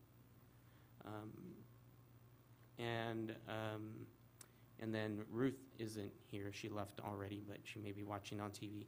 And but I do want to clarify one thing. Some of the revenues that we used, most of the revenues that we use for repavement of roads, if I'm not mistaken, David or Mary, you guys could clarify that. I mean, most of the revenue that we receive for the repavement of roads comes through our gas taxes, and we've seen a pretty steady decline in that over the years because of those darn people driving their Priuses and electric vehicles, which is good, but at the same time, there's a negative impact on that. So that's led to a lot of communities having to identify new local funding mechanisms for local streets and roads. I know I deal with it in San Jose quite a bit. There's streets that are falling apart, and our answer is pretty much we don't have the money. It's going to priority streets, and that's pretty much it. So, maybe we could help shed some light on that, David, if you can, with Ruth, if you have an opportunity. And that's it. Thank you. Councilmember Valdivia? Yeah, I also wanted to indicate that I did also receive some calls from folks that got cited because they had an RV parked in their property. So I would also agree on taking a look at it again and see if anything else can be done. I know you're going to have both sides, folks that need to do that, and the folks that feel that it doesn't look too good in the neighborhood. It depends what area, because I see when I go through. Now that the issue came up, I see boats, trailers, all kinds of parking all over the place. So, and it happens. There's a lot of people that do that. So I think it would behoove us to go ahead and revisit that. I remember we had a couple of folks come and talk to us, and then I think they went also to the commission, and I guess at the commission it's just I guess nothing happened really. I guess so anyway, I would also agree that we need to revisit that and see, because some people have been cited already for having their trailers parked, and they have to move them before they have to pay the fine, which is I understand about $250 roughly. So, that's why people are in an uproar, and I don't blame them. Also, another thing, Billy, I was gonna ask you, I know that I had called you before too, because I received a copy of one nonprofit, request for funding. Where is that, or are we gonna be discussing that in the future? Where'd Brett go? Well, I'll do the, I can do it during my report if you'd like. Oh, okay, fine. Okay, I was just wondering where that was at. Okay, that's all I have. Thank you. Thank you very much. Councilmember Scatini? I want to piggyback on what Victor said, because Bill and I, earlier today, this afternoon, Bill and I sit and talked about the very same thing. I got some complaints about it, and also, I thought we asked to revisit this to start with. And the other thing, I got a complaint today, was a guy had his car parked in his driveway out here in my area, and he said the code enforcement came by and cited him. And this guy works for the California Highway Patrol, and he didn't want to drive his car because it's a gas guzzler, and so he's driving a different car. And he said that it was parked, and there's nothing wrong with the car, it was just parked in his driveway, and he got cited. And his name was Mr. Smith. I spoke to him. Did you? Yes. And I guess you referred him to talk to me too, didn't you? No, he spoke to you first, and I spoke to him. Okay. But anyway, at any rate, I think we should look at this. If he's parked in his driveway and his car is not a piece of junk, and Bill and I talked about what we consider junk, and I'm talking about cars that got flat tires and full of dust and broken windows and such. And if the guy's got his car parked in, I think we should look at that also. The other thing, I want to thank Dave Roofstick. I finally got something out of him this time, and about the crosswalks being lighted. You finally got that done for me, and I want to thank you very, very much for that. I don't get any complaints about it now. So, thank you, Dave, for doing that, getting that done. You said you were going to do it by the end of June, you did. Thank you. Thank you. Councilmember Friend? Yeah, I have a couple items. First, I want to note that it is 8:45. Don't rub it in. And as far as the mural on 3rd Monterey Street, those two young men have done an outstanding job with that. They came to me with it and I brought it to the council, and thank you for the council for approving it. And they came to us at the veterans meetings and asked the motorcycle, the American Legion Riders to fund that, which we did. And on August 3rd at 10 o'clock, we're going to have the official ribbon cutting, whatever you want to call it, and it will be sealed this weekend with a clear anti-graffiti, clear paint on it to seal it up and keep it nice. Even though the first night they worked on it, the police department, which is a good thing, stopped them because they thought they were tagging in the wall, and all these guys were trying to do was wash it off.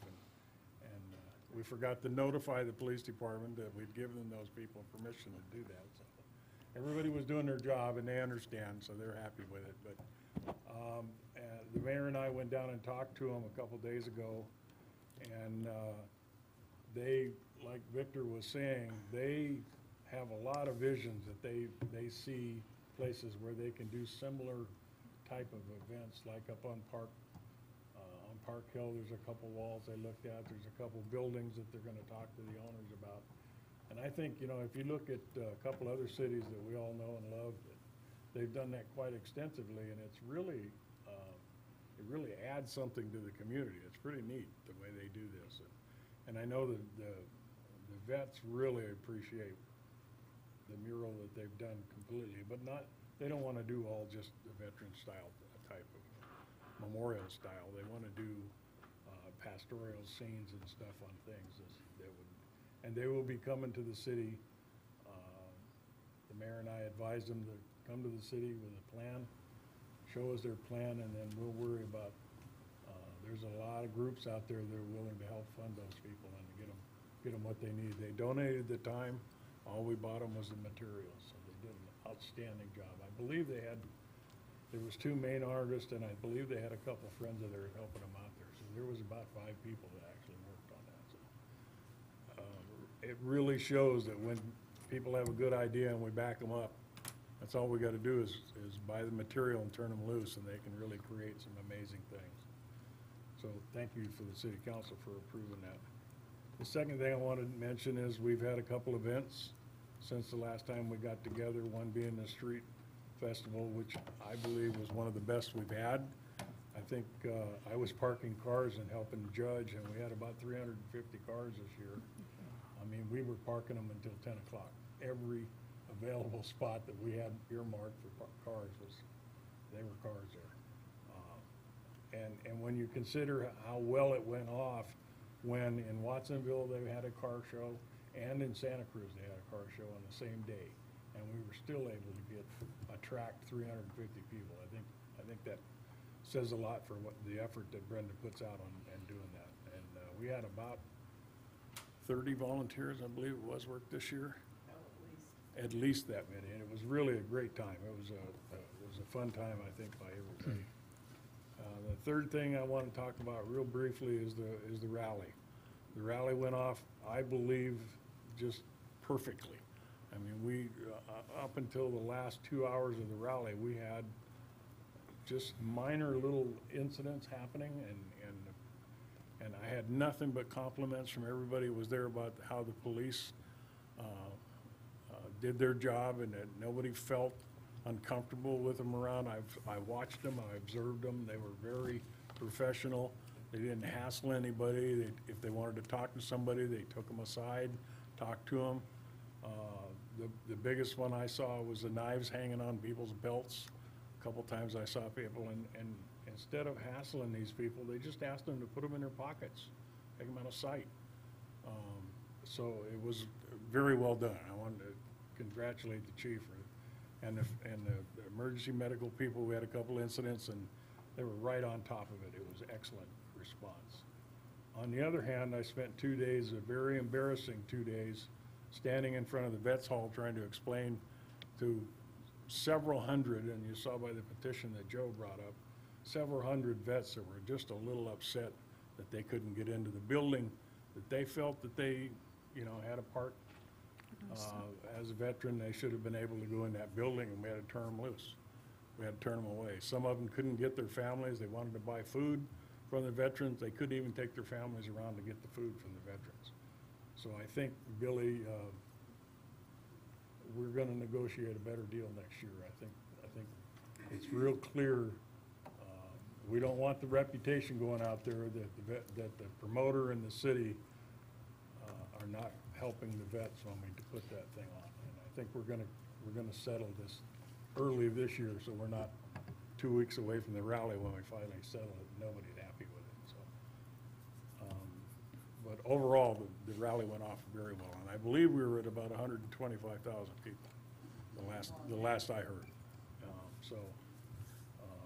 Considering we put $125,000 in our downtown, 125,000 people in our downtown for 3 days, and all we had is some minor little skirmishes, except for that situation's been brewing for years, and wasn't anything unexpected from the two groups. They just happened to bump into each other on their way home in our city.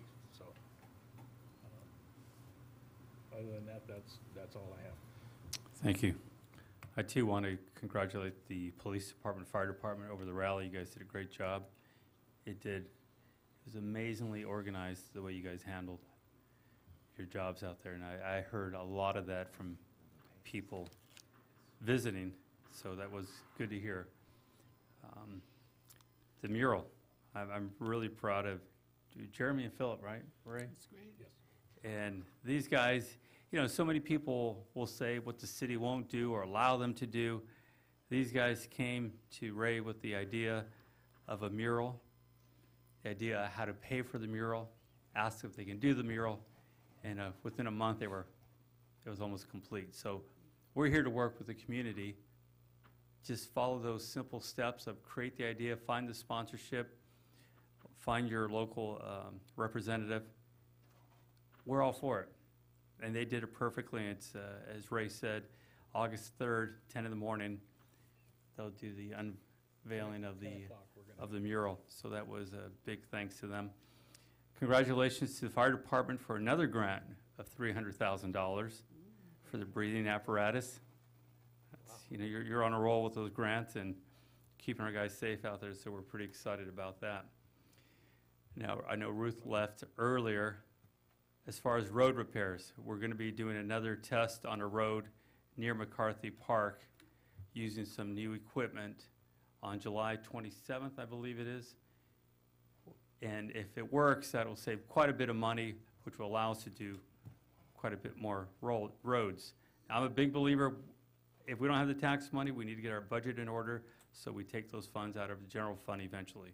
But we need to fix our roads, and we're trying to get there. We're seeing the beginning of that with the sidewalk improvements, and we'll get to the, those roads as soon as we can. As far as the cars, I did speak to the gentleman earlier. The idea was to make sure that we're not having cars parked on lawns any longer. We're not going to have abandoned cars in driveways any longer. It's a very simple rule. The car has to be registered to be in the driveway. If it's up on blocks, if it's covered and not being used, it's not registered, it cannot be in the driveway, it cannot be in the street. It's very fair. It's very simple. We're trying to clean up our city. We're trying to reduce crime at the same time. So please help us out there if you can.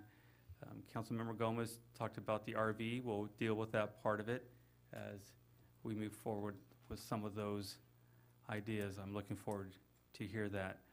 And also, I would like to see if we can suspend that sign ordinance in downtown until we get a better idea of exactly what we're looking for out there. That's all I have. I have a follow-up real quick. Yes. I had it written down, and despite the views of some people here in town, I do believe the two events that we had, part of the reason they were successful was because of the cameras we put up.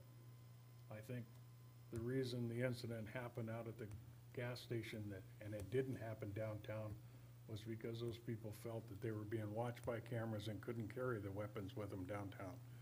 So they waited until the day after as they were leaving, carrying their weapons. And I believe a lot of people felt more secure downtown for both those events, knowing that those cameras were in effect. And I think that was the idea behind those cameras, and I think it's working. It's not to spy on people. Thank you. City Manager? Thank you, Mayor. At this point, it really doesn't matter how long we go because I already lost my bet. So we are. I tried to help you there. You did. I appreciate that.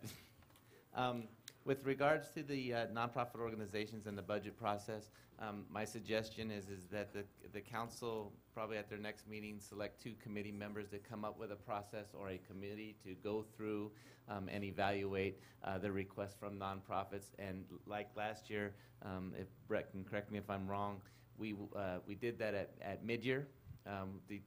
Once we evaluated how well we were doing in the general fund revenues, and we can make those determinations. But I think it's much better to have a group come up with some policies and procedures and maybe even be a part of the group that actually makes the recommendation to the city council, the council members to make the recommendations to the entire city council. So I think we maybe at the next meeting we'll put that on the agenda to just appoint two members of the council to do that. I too want to thank, I know Dave gets a lot of accolades, and I know Chief O'Connor's going to get a lot of accolades for the rally, but you know, a lot of the work comes from Clay's guys down at the yard, Julian, Derek, and just a host of other people that work well before the rally and actually after the rally is complete and up at 4 o'clock in the morning to make sure that the streets look somewhat normal on Monday as people leave. So I wanted to really thank those folks a lot as well. And yourself, I saw you out there early in the morning, so. That's okay too. And all the officers that were here from the visiting communities, you're right. I tried to shake hands and meet as many as I could, and they all had a great attitude. Even Sunday night when we're closing up and pulling the streets, they were still relatively happy and had a smile on their face, and that just means that, you know, they had a good time as well, and that's important to us. I think that it is important for us to have a discussion, Ray, with the vets group. HDA is probably not the appropriate time, but just so that the rest of the council knows is that we did pay for the use of the main hall and the courtyard and the air conditioning and the things. Why the doors were not open for people to go in, I'm not sure. I can't answer that. I wasn't part of that last conversation. I can also tell you that part of the deal was that we weren't going to be using the restrooms in that facility, so we made sure that there was extra restroom facilities outside. We installed locks on the doors in the restrooms to make sure that they weren't going to be overtaxed by the event. So we just need to figure out what was being said at the last minute to change sort of the ideal and whatnot of how the building played a role in the event, other than it being a cooling. I know that the volunteers got to use it as a cooling off station, which at minimum was absolutely imperative. And then I think that's it. Did anybody see Billy on the 4th of July in the morning at the kitty parade? Thank you for mentioning that. Yeah, that was great. He did it? All right. What was that? We got pictures. Jerry did a wonderful job at the kitty parade on the 4th of July as well. Thank you. Wonderful event. I And, love and we that. should thank Ruth Erickson as well for being Betsy Ross. As always. City Attorney? Nothing, Your Honor. Chief? I'll reserve my comments about the rally until after our post-rally meetings, but I would agree with you. Relatively safe event. There were issues that we had to deal with that are police matters. We're still actually working on most of them, actually. The camera system was very effective in sort of what we envisioned it would be. However, it did create quite a backlog of work, actually, and we'll have to probably plan for that next year. Actually, quite a bit of work is still being done today, and so we'll have to actually deal with that for probably a few weeks, I would guess. I did go to the street festival. It was very nice. In the future, we'll probably have to plan for additional officers probably for that event as well, one or two. I would guess even some medical as well. Just because of the sheer number of people that were out there. It was a great event for the community, but we should probably take some precautions in the future. And that's it. Thank you. Thank you very much. City Clerk? Thank you. I just wanted to thank all the kids for participating at the kitty parade. It was a good event. I appreciate everyone's support, including the police department. Thank everyone for attending and all the volunteers that helped with the street festival. It takes a lot of people to put on these events. We all know that. Tomorrow night at 5:30 is the kickoff for Relay for Life, Paint Our Town Purple, 5:30 in front of Vets Hall. And then the Relay for Life will be held August 2nd and 3rd. And finally, nomination period for the November election for city offices is open. So anyone interested, come see me. Thank you. Thank you. All right, let's move forward to item G3.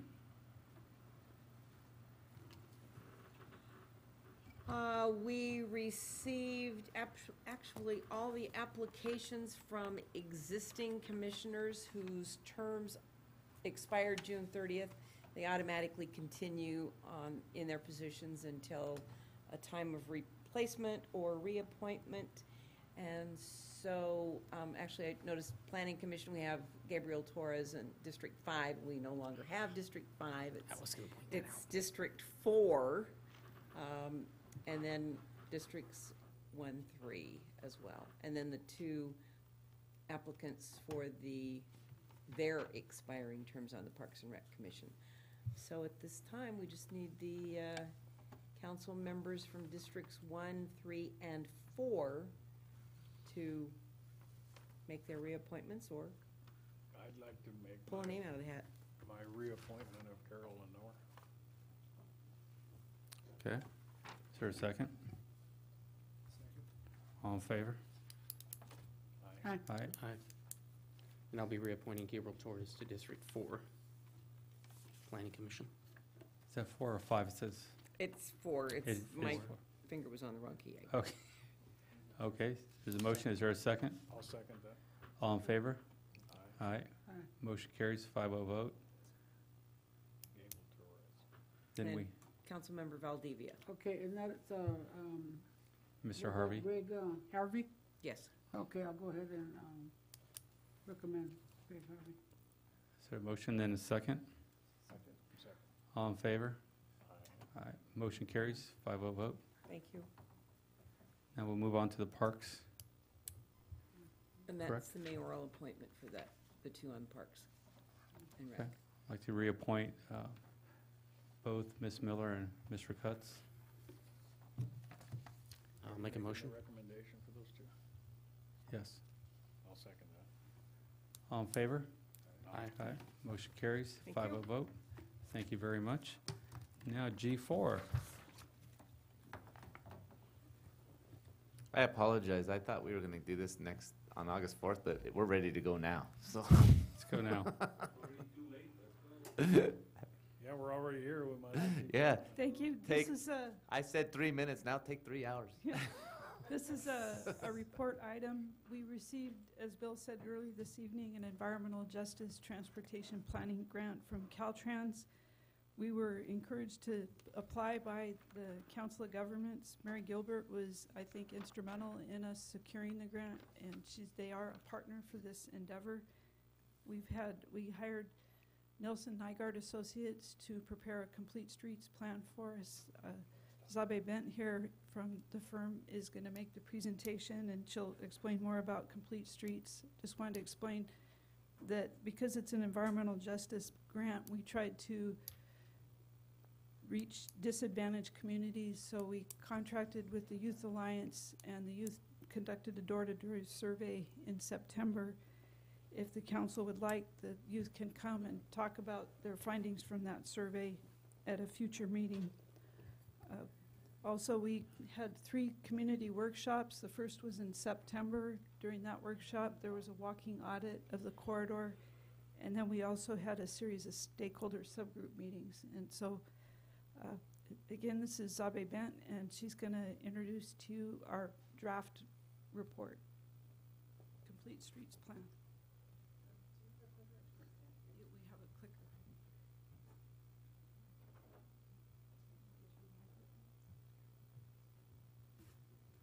Good evening, council members and folks who are visiting and hearing about this. I'm going to try to be really speedy given the hour, but if at any point you'd like, I can come back to a particular slide.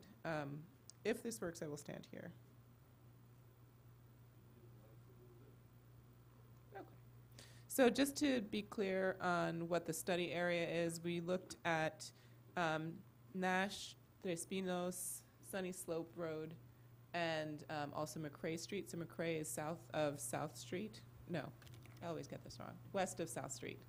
And Nash, Tres Pinos, and Sunny Slope are between West and Memorial. So pretty long corridors, hopefully a pretty large impact.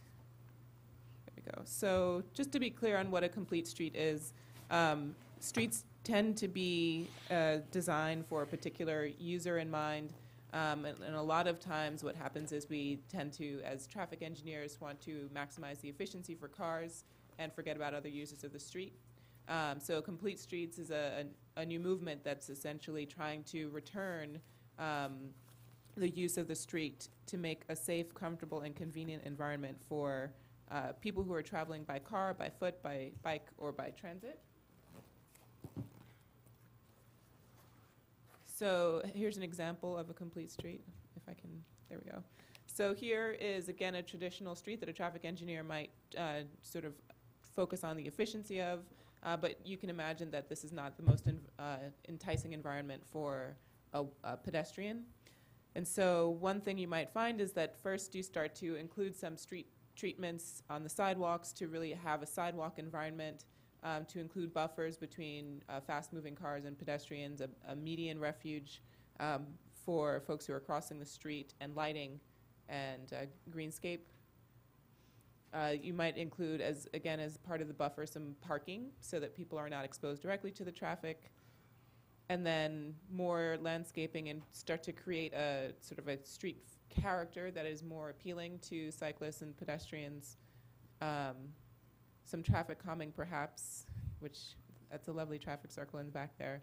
And then if all of this works out well, then you create an environment that feels more like a main street, USA, or a downtown feel, rather than a sort of open traffic environment.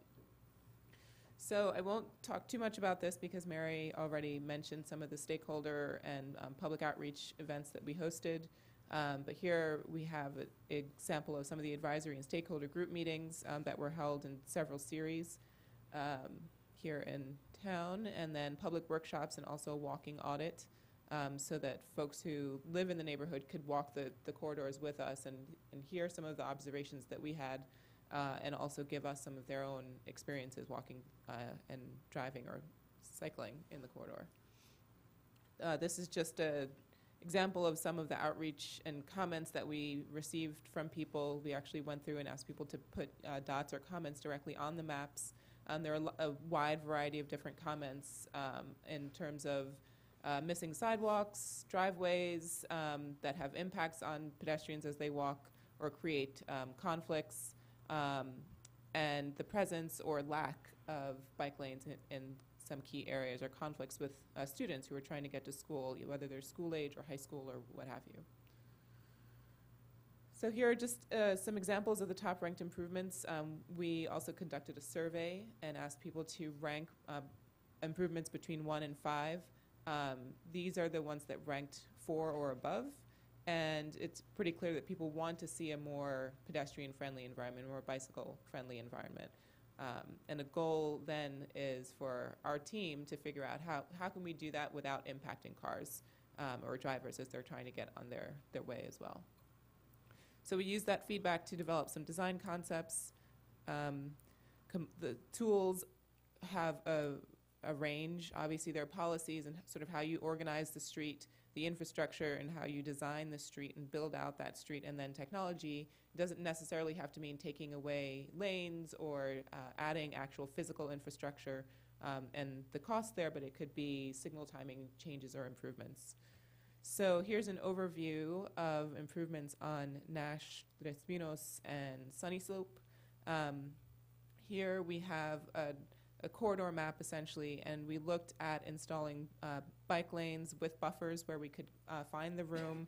In some cases that meant simply changing the lane widths. The lanes are quite a bit wider than a typical lane would need to be to accommodate traffic that you would want operating at a speed that is comfortable for someone who's walking next to them or biking next to them. So where there were 15-foot lanes or 14-foot lanes, we narrowed them to 10 or 11 and created a buffered bike lane where possible. And in some cases, there are some road diets or going from a 4-lane to a 3-lane configuration. So on number 1 there, between Nash and San Benito, on Nash between San Benito and Cushman is the removal of the shared turning lane? Correct. And we've done some analysis to figure out what the impacts might be on cars that are operating in those streets to make sure that we're not creating queues in any locations. Where we found that there might be some queues, we did retain the left turn pockets, as you're seeing in number 2. But we heard some feedback from people that in addition to wanting to calm the streets, people want to see more greenery on the street. And this helps, obviously, the environment overall as well as the feel of walking on the street, knowing that there's some buffer from the elements. So on number 1, it would be proposed to have no left turn on that segment of the roadway? You can still turn left, but you would be doing it from the travel lane. So so you could But you could potentially still- back up traffic, because that's a pretty high traffic area. I would think if somebody's turning left, it would cause quite a bit of a backup.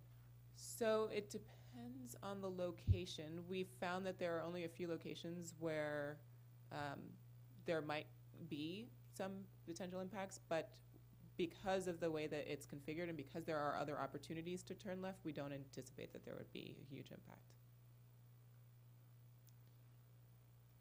So in addition to that, we made sure that where there are bike lanes, there are buffered bike lanes.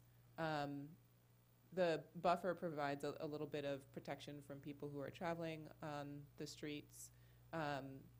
And because many people are actually going to various different destinations, including school by bike, we wanted to make sure that it's a comfortable environment for what we call the 8 to 80 bike user, not the sort of diehard who's going to bike no matter what, but someone who is traveling with their child to school or out for recreational purposes, or who might be a high schooler trying to get to school. There are other locations where we've considered roundabouts, and that helps to slow down the traffic and bring all of the different users on the street to the same speed, because the cars have to slow down as they enter a roundabout, and the cyclists are also traveling at about the same speed, so they're more aware of each other, and it sort of narrows the field of vision. And then I think rather than go through this one, it makes more sense to go to the school. So at the school, I'm actually going to jump ahead to this. What we've looked at is potentially installing what's called a raised crossing or a raised crosswalk. So everyone's familiar more or less with a speed bump or a speed table, which tends to be just the width of either, in the case of a speed bump, a very small section simply to slow people down. But there's also a concept of a raised intersection, where instead of having just the bump on either side of the intersection, you raise the entire intersection, and that helps to slow down cars. It also helps to provide some visibility for people as they're traveling across the intersection or through an area. And what we found is that there are so many students at the high school who are trying to get from one or the other side of the campus that it's already slowing cars down, and it's creating somewhat of a difficult situation for people who are trying to get through. So in this case, it could be either permanent or temporary. It could be only during certain times of day. But the idea is to create a raised crosswalk that at the very least slows people down and potentially includes movable bollards. And these bollards would basically create during the school peak hours or potentially all day long, depending on what the preference is. This would mean that basically this intersection is closed so that we know that students can safely cross the street. And we've done some outreach with the schools, and we know that there's still some concerns about doing this all day, but it's a way potentially to pilot the idea by doing it during the peak hours only, and peak for school travel, not necessarily peak for commute hours. But this is a way to make sure that people are aware that there are students crossing here and that it's a more safe environment for those students as they do cross. I would still allow cyclists to go through because the bollards are spaced wide enough that a cyclist could get through. And it's because they're movable bollards, it still allows emergency access as well, so that emergency vehicles, whether it's a fire truck or police, can get through as well. So here, another improvement that we looked at is, as I mentioned, a roundabout, and also at Cushman. Is there? Nope. Okay. So at Cushman, over here, you guys probably know this already, but at this location here, what we did is propose to move the crosswalk from the right side of the intersection to the left side of the intersection, so that it's a little bit closer to some destinations, and also it's a little bit further away from the roundabout, and so it allows a little bit more spacing and distance for people who are trying to get across the road. For the roundabout, one of the things that helps that roundabouts help to do is to, again, narrow that field of vision so that you can see everyone who's entering the intersection. It's also a way to control an intersection without using a traffic signal or things like that. It does require some education because it's new for most people, but it also allows more space for greenery and more space, again, for pedestrians crossing. The other benefit is that it shortens the crossing distance. As you're moving through the intersection, as you can see, the green areas are new pedestrian refuges, and also what we call curb extensions or corner bulbs that allow the crossing distance to be shortened, because instead of crossing at the exact distance of the sidewalk, does anyone have a, sorry, I'm going to try this again. Instead of crossing this distance here, you're actually only crossing this distance. And so as a pedestrian, instead of being exposed to 2 lanes of traffic in each direction, you're really only exposed to 1 lane of traffic in each direction. And it helps people to cross that distance.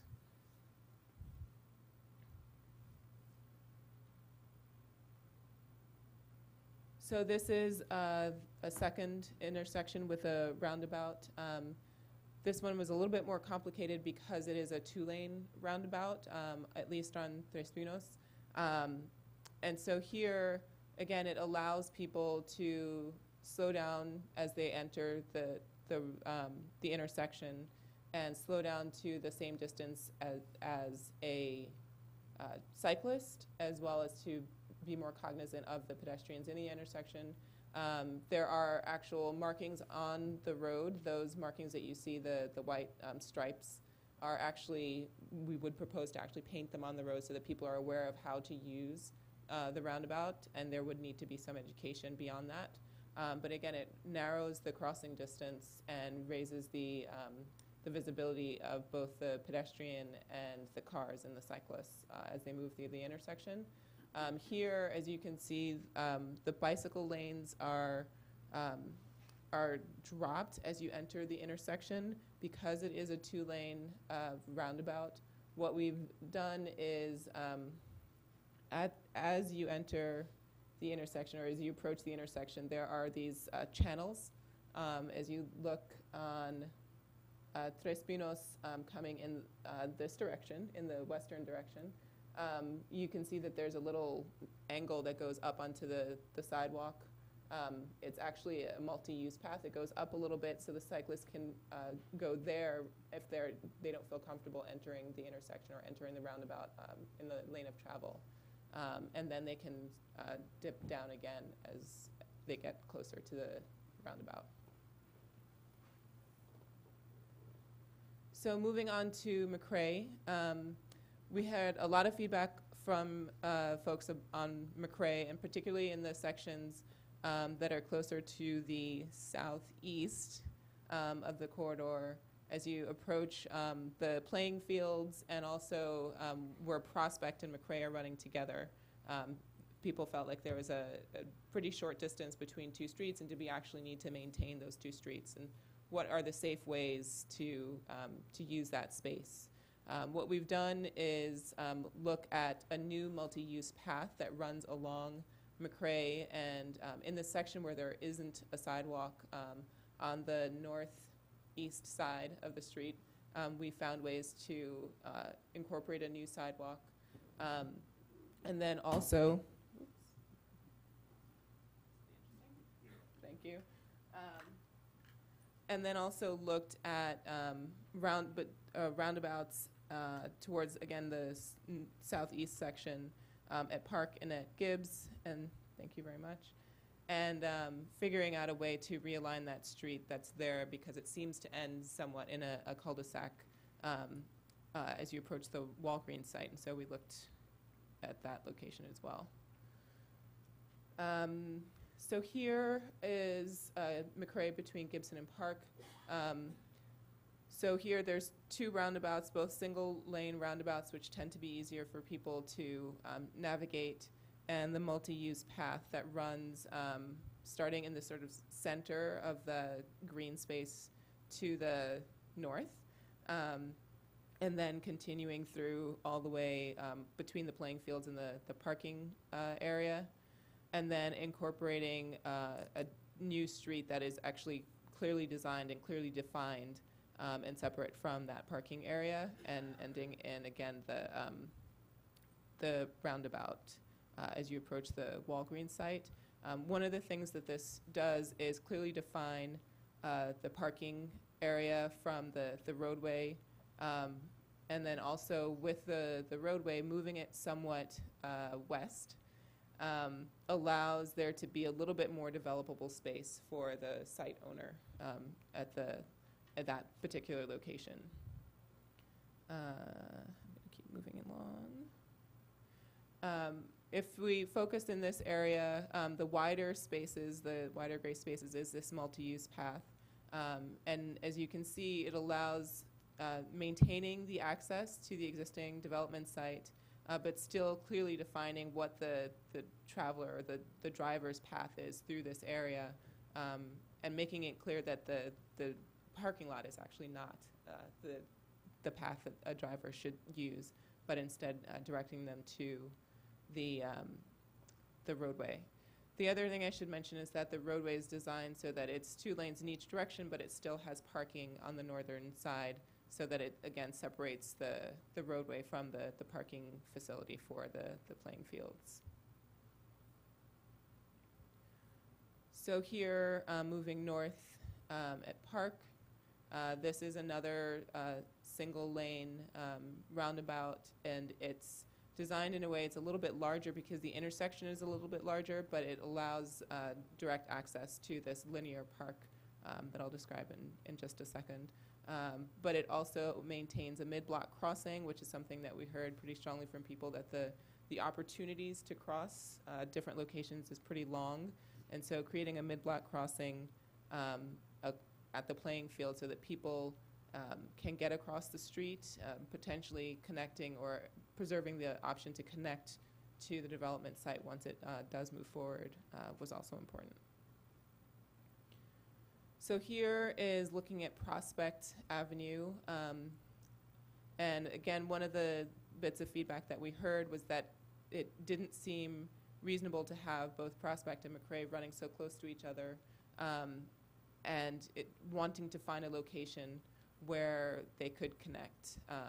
And so what we've done here is on the northern, I guess northwestern corner here, or the bottom left corner, begin to angle Prospect so that it meets McRae, but it meets McRae at an angle that still allows a good sight distance for people who are coming through, and then also altering that multi-use path so that it meets the new Prospect spur at the appropriate angle so that we have good visibility getting into the area, and still allows people who want to continue east or south to continue through McRae or to turn right and continue forward.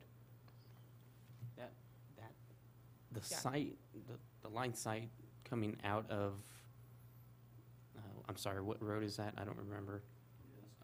Industrial? Okay. Gibbs. It's Gibbs. Is it Gibbs? Okay. So the only reason I remember is coming from my daughter's gymnastics, coming out and then making a left-hand turn on McRae is terrible. Did you guys consider maybe teeing up the street, realigning it somehow? Like, maybe getting Gibbs and turning it a little bit. That way when it meets McRae, it's at a 90-degree angle and you have a better sight of cross-traffic? So in order to do that, it would mean taking some of the development land that's there. Yeah. Which is something that I suppose could be explored, but it's something that we did not explore for that reason. It does look like the sight lines are better there today, or with this new alignment. The other aspect of that is because the street is somewhat narrower, because of the bike lanes and such, you actually get a little bit more visibility than if it's just sort of a major thoroughfare. But we did test using various different tools to figure out if that makes sense. Okay. Was there another question on this one? No. Okay, I'm almost done. So the other thing that we did is look at the costs of the various improvements. Overall, we would recommend high visibility crosswalks, the ladder crosswalks at all of the marked crossings throughout the study area, and then look at the signal timing, vehicle and pedestrian signal timing improvements throughout the area. So looking at the progression of vehicles, making sure that they're progressing in a way that is consistent with the appropriate speed, posted speeds, and then also making sure that pedestrians have adequate time to cross the streets and retiming the signals to accommodate that. In addition to that, we also looked at a set of improvements for each of the different corridors. And so most of these can be accomplished in a incremental way. So it's both a way to be opportunistic about the improvements and also a way to get improvements on the ground in a less costly manner more quickly. So some short-term improvements could be simply restriping the streets. As I mentioned, there are some lanes that are quite a bit wider than is absolutely necessary for the posted speeds. So narrowing those lanes simply by restriping them is something that could be accomplished in the short term for relatively modest cost. At San Benito and Nash, at that particular intersection, we would recommend what's called a leading pedestrian interval. So as the light turns, all directions remain red for about 5 seconds so that the pedestrian has the opportunity to actually enter the intersection before the cross traffic begins, and it allows the pedestrian to actually be in a more visible location and also gives them a chance to get across the intersection. More restriping in a couple of locations, and these are all things that can be accomplished in the near to midterm. And then for the long-term projects, these are things that are more intensive in terms of built infrastructure. And so that would be the raised crossing, the roundabouts at Airline and Tres Pinos. We recommended a couple of new pedestrian refuge islands. And these are all things that are a little bit more costly or require a little bit more construction or actual infrastructure on the ground and could be more long-term projects. So the next steps would be to, obviously, if you would like to adopt the report recommendations, pursue funding sources. We have included a funding and implementation plan in the report that identifies realistic funding sources. This Complete Streets is certainly something that is new, both because people want to encourage this active transportation that you've been discussing actually this evening, and to encourage a different character, more pedestrian-friendly, bicycle-friendly character in cities and towns, and then also identify opportunistic implementation. So that could be simply as you're repaving the road, you restripe or replace in the design, or as new development sites come online, that's another opportunity to have the town and the developer partner in order to rebuild in the manner that is recommended in the study report as well. And I know I went way longer than I would have liked and that you would have liked given the timeline, but that's it. Thank you very much. Very impressive, as I said before at our last time we met, and a lot of good ideas there, so thank you for all your work there. Any other questions from council? That's a good report. No? Can we get a copy of the presentation or Mary? Sorry. We've been fiddling with the draft a little bit, but we'll be distributing that to you probably tomorrow, and we'll be posting it on the City of Hollister homepage and letting all the stakeholders know that it's available also. And we'll be presenting it to the Planning Commission Thursday. Okay. So, and that's taking it to other committees, bike and pedestrian, the TAC, other committees in August. Is there a possibility I get a copy put in my box instead of here, Mary? I appreciate that. The other thing I should mention is that in the report, we do include some of the analysis that I mentioned that describes some of the issues or response to some of the issues that you raised. And I'd be happy to talk with you offline or with Mary, if you'd like. Yeah, thank you very much for coming out and being so patient. No worries. Thank you. All right. HIJK, no business. All in favor? Aye.